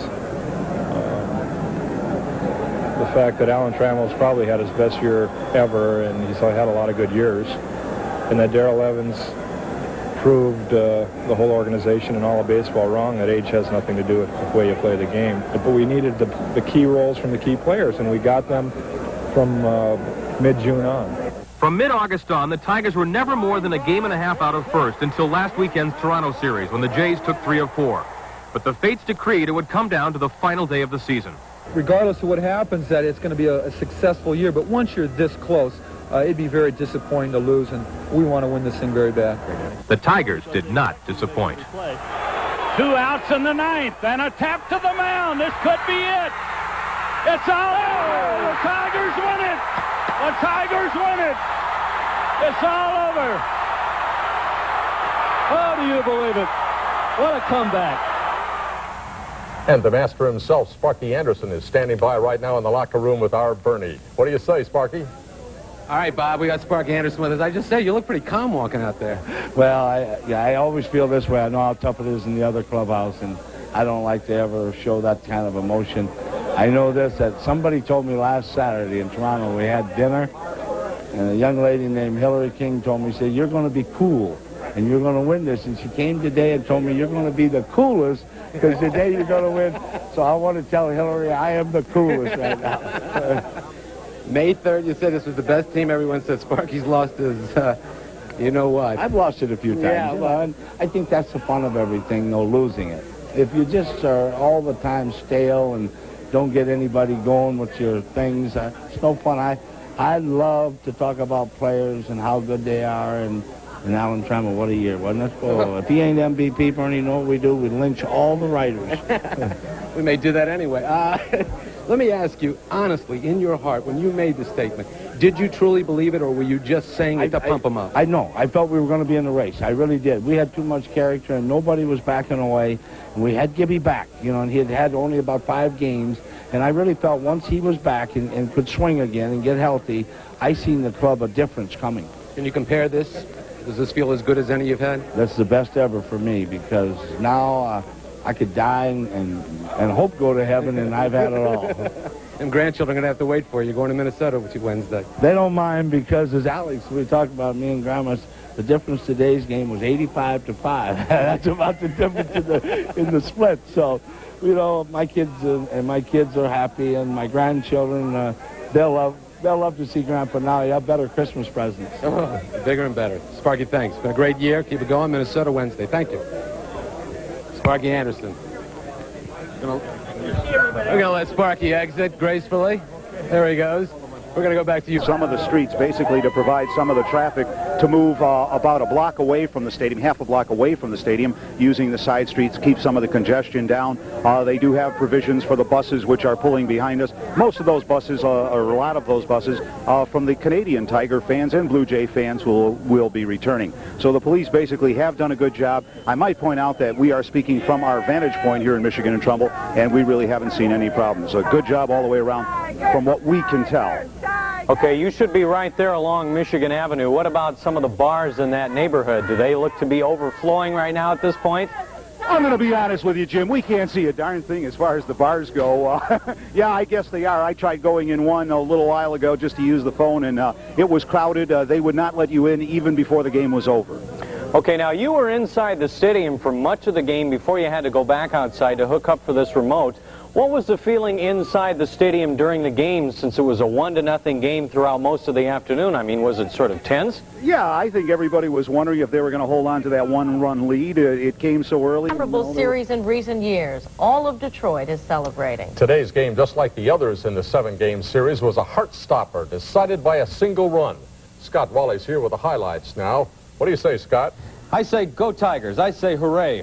What a season, what a series. These last two series with Toronto, just great games, all of them. This is so different from 1984, and in many ways more satisfying for the Tigers, I'm sure, because nobody expected the Tigers to win it in 1987. Even as recently as last weekend, the Toronto Blue Jays were going to win the Eastern Division title. They were 3.5 games up, remember? But these Tigers obviously have something very special going. Here is the shot heard round the world off the bat of Larry Herndon in the second inning. It was one of only 3 hits allowed by Jays ace Jimmy Key. Didn't get out by much, but Larry got it out of there, and it stood up as the winning run. It was enough as Frank Tanana dazzled the Blue Jays in 6 hits, striking out 9 along the way. 7 games between these two teams over the final 2 weekends of the season, each decided by a single run. Great baseball. The Blue Jays end their season with a 7-game losing streak, which is incredible. But 4 of those losses were to the Tigers, who will open the ALCS, as we like to call it, Wednesday in Minneapolis. The season goes on. All right, Scott. We'll check back with you later. Thank you. Here. Okay. The showdown in Motown drew more than 51,000 people to Michigan and Trumbull today. Tiger fans worried, cheered, and finally they celebrated. News 4's Rich Make reports now on a scene that was vaguely familiar. Get the feeling you've seen this picture before?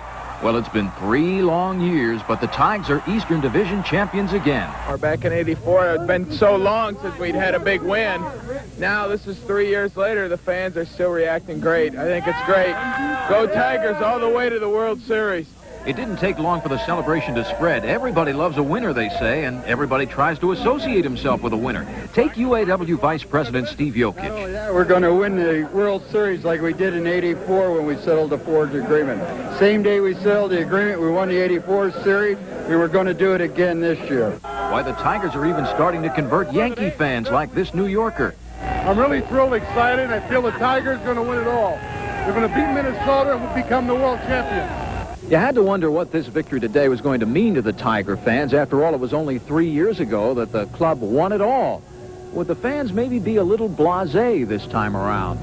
While some fans cavorted for the cameras today, a lot of others left the stadium in a sort of matter-of-fact fashion. Does that mean '84 was more satisfying than this year? Not on your life, say the Wagner brothers of Detroit. It was actually better because it went down to the last day in '84.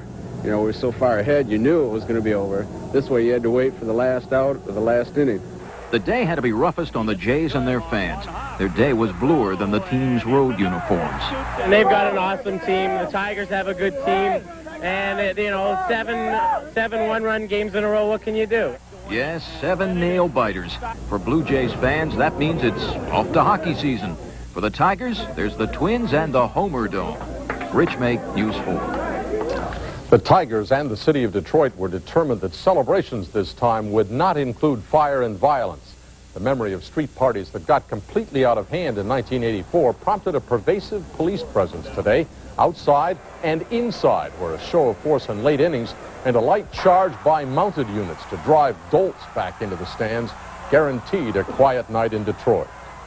The Tigers get 2 days rest, then head for Minneapolis to play Minnesota in the Metrodome. The first team to win 4 games takes the pennant. The Twins host the Tigers October 7th and 8th. Then the Tigers do the honors Saturday, Sunday, and Monday, the 10th, 11th, and 12th in Detroit. If Games 6 and 7 are needed, they'll be played in Minnesota on October 14th and 15th. Well, Tiger Stadium is not Joe Louis Arena, but you saw it. And take a look at this. The only run of the game, Larry Herndon's solo shot in the second off Jimmy Key and into the left field seats it goes. How about some D? We're in the 4th, and American League Eastern Division title.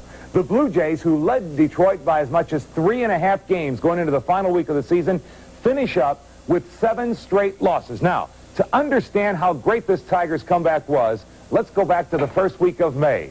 We start in a game where the Tigers were playing the Yankees early on in the season when Ron Kittle of the Yankees sent a fly ball back to left field. That's Larry Herndon of the Tigers. He would make the catch only to drop the ball over the wall for a home run. Yes, Ron, you did get a homer on that night. It is plays like this that would cause the Tigers to fall 11.5 games out of first place. The Tigers were in 11.5 games out of first. Only Sparky Anderson really believed the Tigers would come back. Allow people around this ball club or on this ball club or anybody covering this club to think this is not a good baseball team. This is not only a good baseball team, it's going to be an outstanding baseball team. And come October the 4th, everybody in Detroit's going to be very happy. That was Sparky Anderson, ladies and gentlemen, on May the 3rd. And you know what? Today's October the 4th, and indeed everybody in Detroit is very happy because the Tigers and their fans came ready to devour the birds of Toronto. Yuck. Sparky looking for an early lead with Larry Herndon up. In the bottom of the second inning, there's no score. Jim Key to Larry Herndon. Back to the wall. Goes George Bell to the wall, Home run. Solo home run. It would prove to be the only run of the game. Larry Herndon, who was involved in so many problems early on for the Tigers, is a man of strength, hitting well over 300 and the game-winning home run. Well, not right off the bat. You know, I saw George break back, and I thought he had a chance to catch the ball. And, you know, I heard the crowd scream, and then I thought I had a chance, you know. So, I looked up, and it was a home run. This is as good as 84?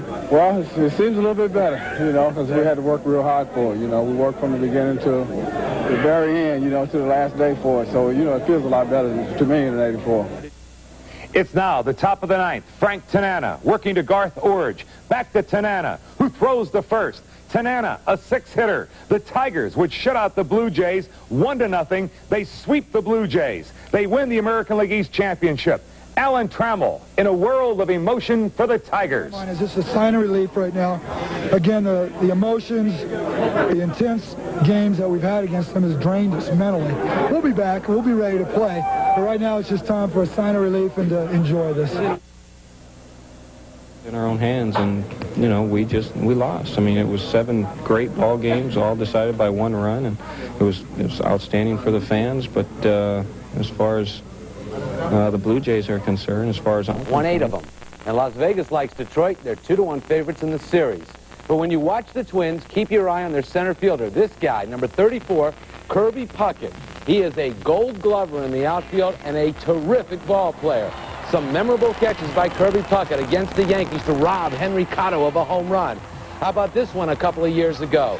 Lou Whitaker with the blast. Kirby Puckett goes back, he leaps and makes a great catch. Or the catch he made in Anaheim. Not the kind of thing you expect from Kirby.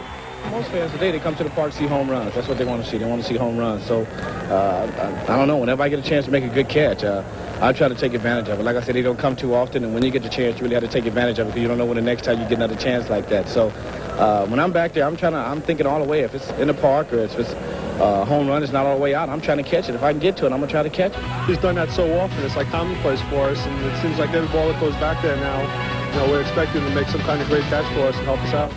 Kirby Puckett's defense is great, but his offense, it's also terrific. He can hit the long ball at any time. He had 207 hits this year to tie for the lead in the American League. But it's the defense he loves. Here's Robin Yount in Milwaukee's County Stadium. Back goes Puckett. He leaps. You guessed it. Another catch by Kirby Puckett.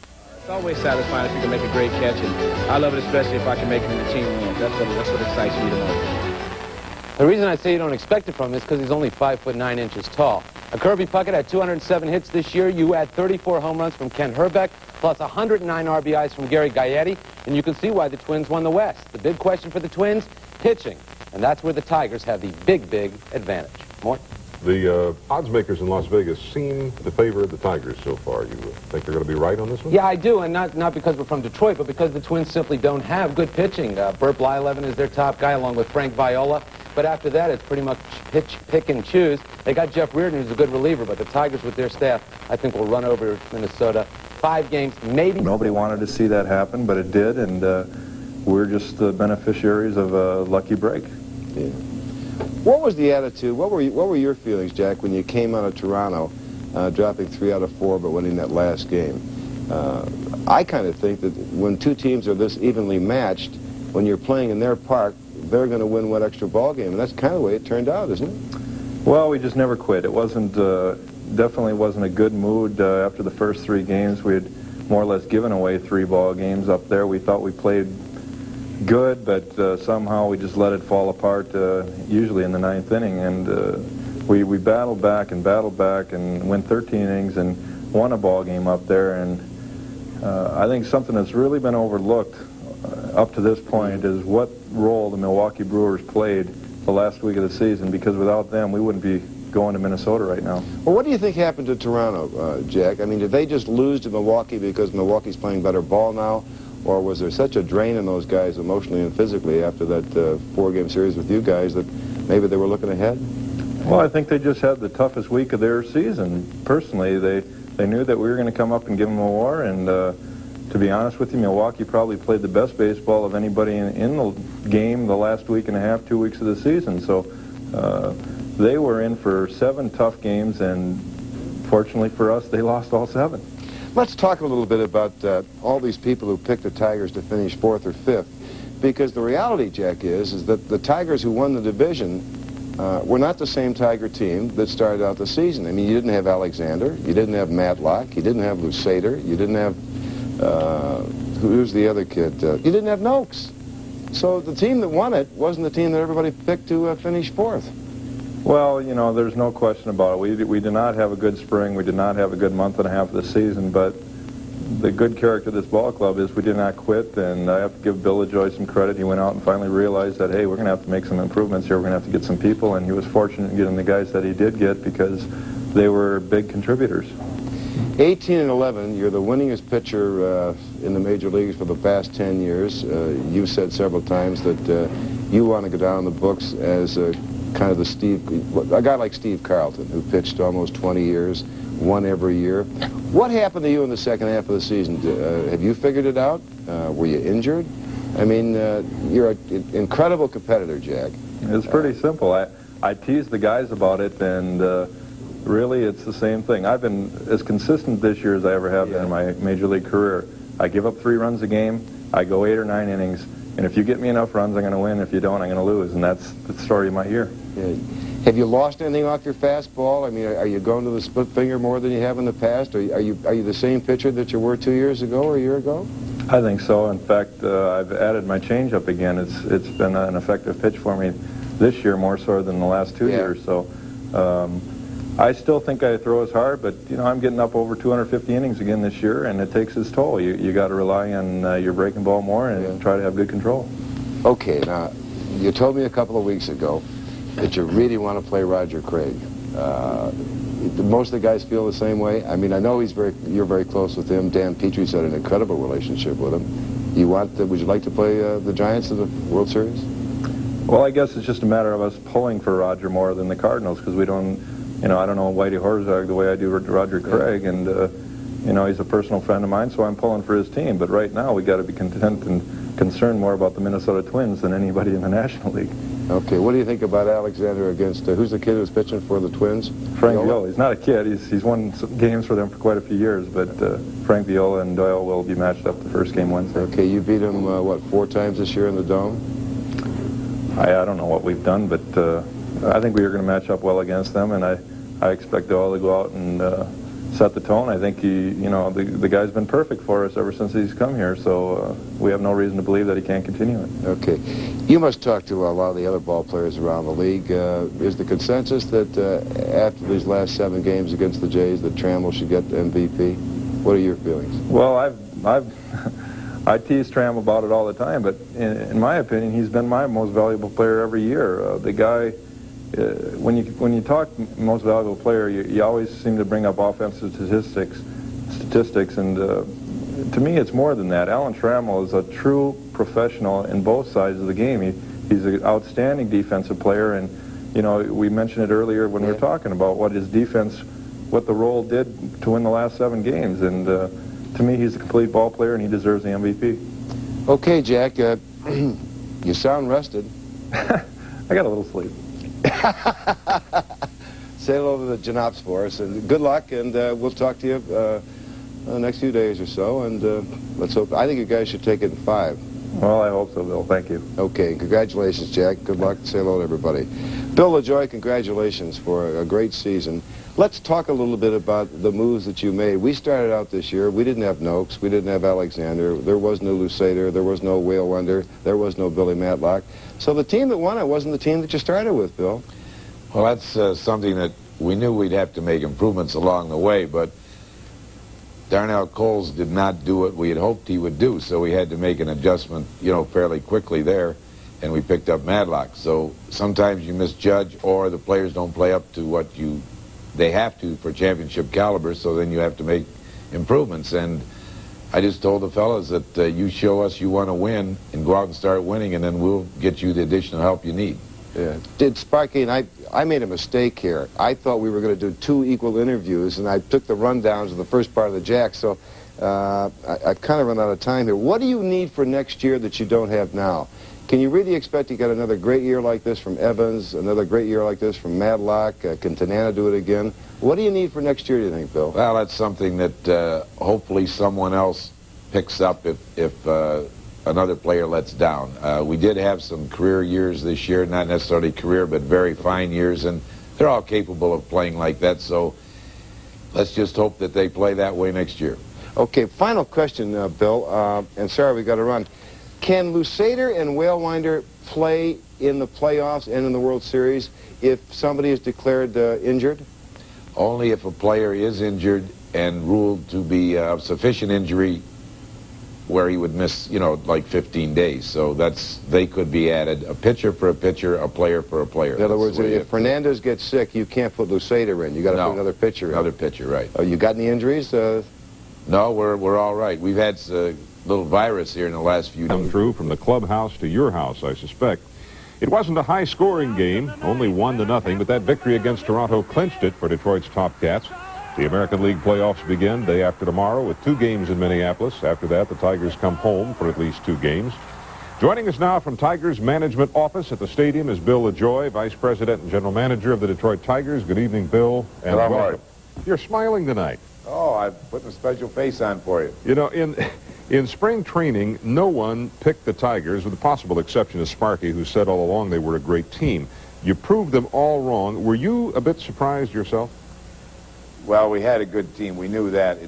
You have to get players to play. That's sometimes they need a little motivation, which Sparky gave to them. And then as the season went on, we added players that would help to keep the level of competition high. A lot of the success has been with your veterans, Frank Tanana, Doyle Alexander, Bill Matlock, and you brought them here. Did you think when you brought them in that they were going to have that kind of a year? Obviously, you believed in them. Well, Frank, I've always believed in Frank Tanana since he was a young man, 17 years old. But as far as Doyle goes, he has never pitched a bad game in Tiger Stadium. That's when I've gotten to see him. And our scouts said he pitched the same way this season. So it's... Hey, we won 11 games that he started. I was hoping, naturally, the best we could do would be 10-0. But 7 would have been nice, too, but we wouldn't have made it. Let's talk about Darrell Evans, 40 years old, hit 34 home runs this year. In fact, he's the only 40-year-old player to hit 30 or more homers in history. Have you changed your opinion about older baseball players? No, that opinion holds, but sometimes old is in the mind, as Darrell tells me. And if we had not thought he could play, we wouldn't have brought him back. Yeah, this is certainly a different season than '84, as we all well remember. That was a year when you grabbed the momentum very early on and just sort of coasted through the season. Do you expect you're going to have the same conclusion in the games to come? Do you, in your heart, you expect to be in the World Series this year? Oh, yes. The players have really, they've played tremendous baseball. We've won 2 and lost 1 all season long. We have the best percentage of any team in the major leagues. So I believe we'll continue for 2 more weeks. Bill, I keep hearing all this talk that you're going to be named Major League Executive of the Year. You must have heard that. How does it make you feel? That would be nice if it happens, to get the recognition. If you do a good job, it's nice to be recognized. Well, nice to have you on the show tonight, and we'll certainly be in the... Wait a minute, it's blowing and out of here. This is as good as '84? Well, it seems a little bit better, you know, because we had to work real hard for it. You know, we worked from the beginning to the very end, you know, to the last day for it. So, you know, it feels a lot better to me than '84. Ball hit the shortstop. They might get 2. And they do. A double play. I never would have expected to have 3 games like this. Last week was so incredible. I said, there's no way we'll have any more games like that. We did. They were incredible. Here's one hit hard and picked off by Morrison in the dirt and scooped up by Evans. No one thought that the Tigers would even make a run for it. But with the type of team that we have, we knew that if we got it all together, we could win. But Frank Tanana gets ready on the 3-2 pitch. He struck him out. What were you throwing out there today? You look terrific. A little bit of everything. it was my usual. Just slap here, slap there, and every once in a while, 1 in the 80s to keep him honest. And he hits it to him on 1 hop. Here's the throw, and in the dirt and scooped up. Good play by Evans, and there's 2 outs in the 9th. When we left spring training, I think our ultimate goal was to be world champions, and at least we've given ourselves a chance to go on and try to attain that goal. 2 outs in the 9th, and a tap to the mound. This could be it. It's all over. The Tigers win it. The Tigers win it. It's all over. How do you feel? Oh, this is fantastic. We came from so far back. This is so different, too. This is so nice. Guys worked so hard, and we're here. I can't believe it. I really don't. It's not going to soak in for a while. I guess it will. Can you compare this? Does this feel as good as any you've had? That's the best ever for me, because now I could die and hope go to heaven, and I've had it all. Remembered as classics. They included drama, a bit of comedy, frustration, and ultimately victory for the Detroit Tigers. Now NBC, WJR, Pass, along with George and Al, take us back for a look at the Magnificent Seven. Gets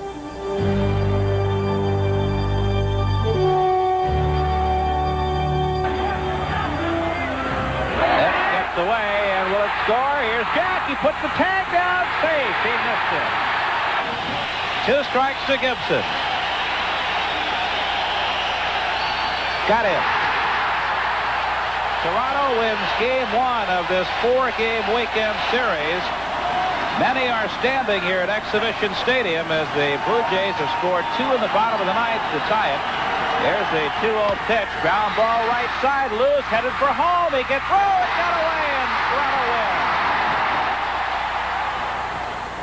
So the base is loaded with Trammell, Evans, and Whitaker. Fastball and a high drive into deep right. The wind's got it.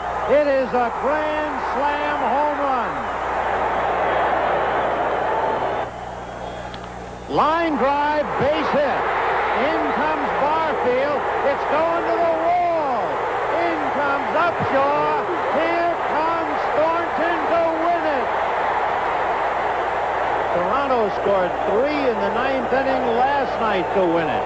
And 3 in the 9th inning today to beat a Tiger team that has to have its heart broken. High fly ball, deep right, might be. It is long gone. A home run for Gibson to tie the game. 2 on and 1 out in the 13th inning. And the pitch to Gibson. Fly ball into shallow center field. It could be trouble. It's going to fall in. And over his head. Well under coming in. The throw to the plate. And save. Save at the plate. 2 are out. Nobody on. And the 2-2 pitch. Driven to right field. Lustader racing over. He got it. A great catch by the rookie. 1-0 pitch. Ground ball could be the ball game. Oh, bad throw. They got him. Double play. Tigers win.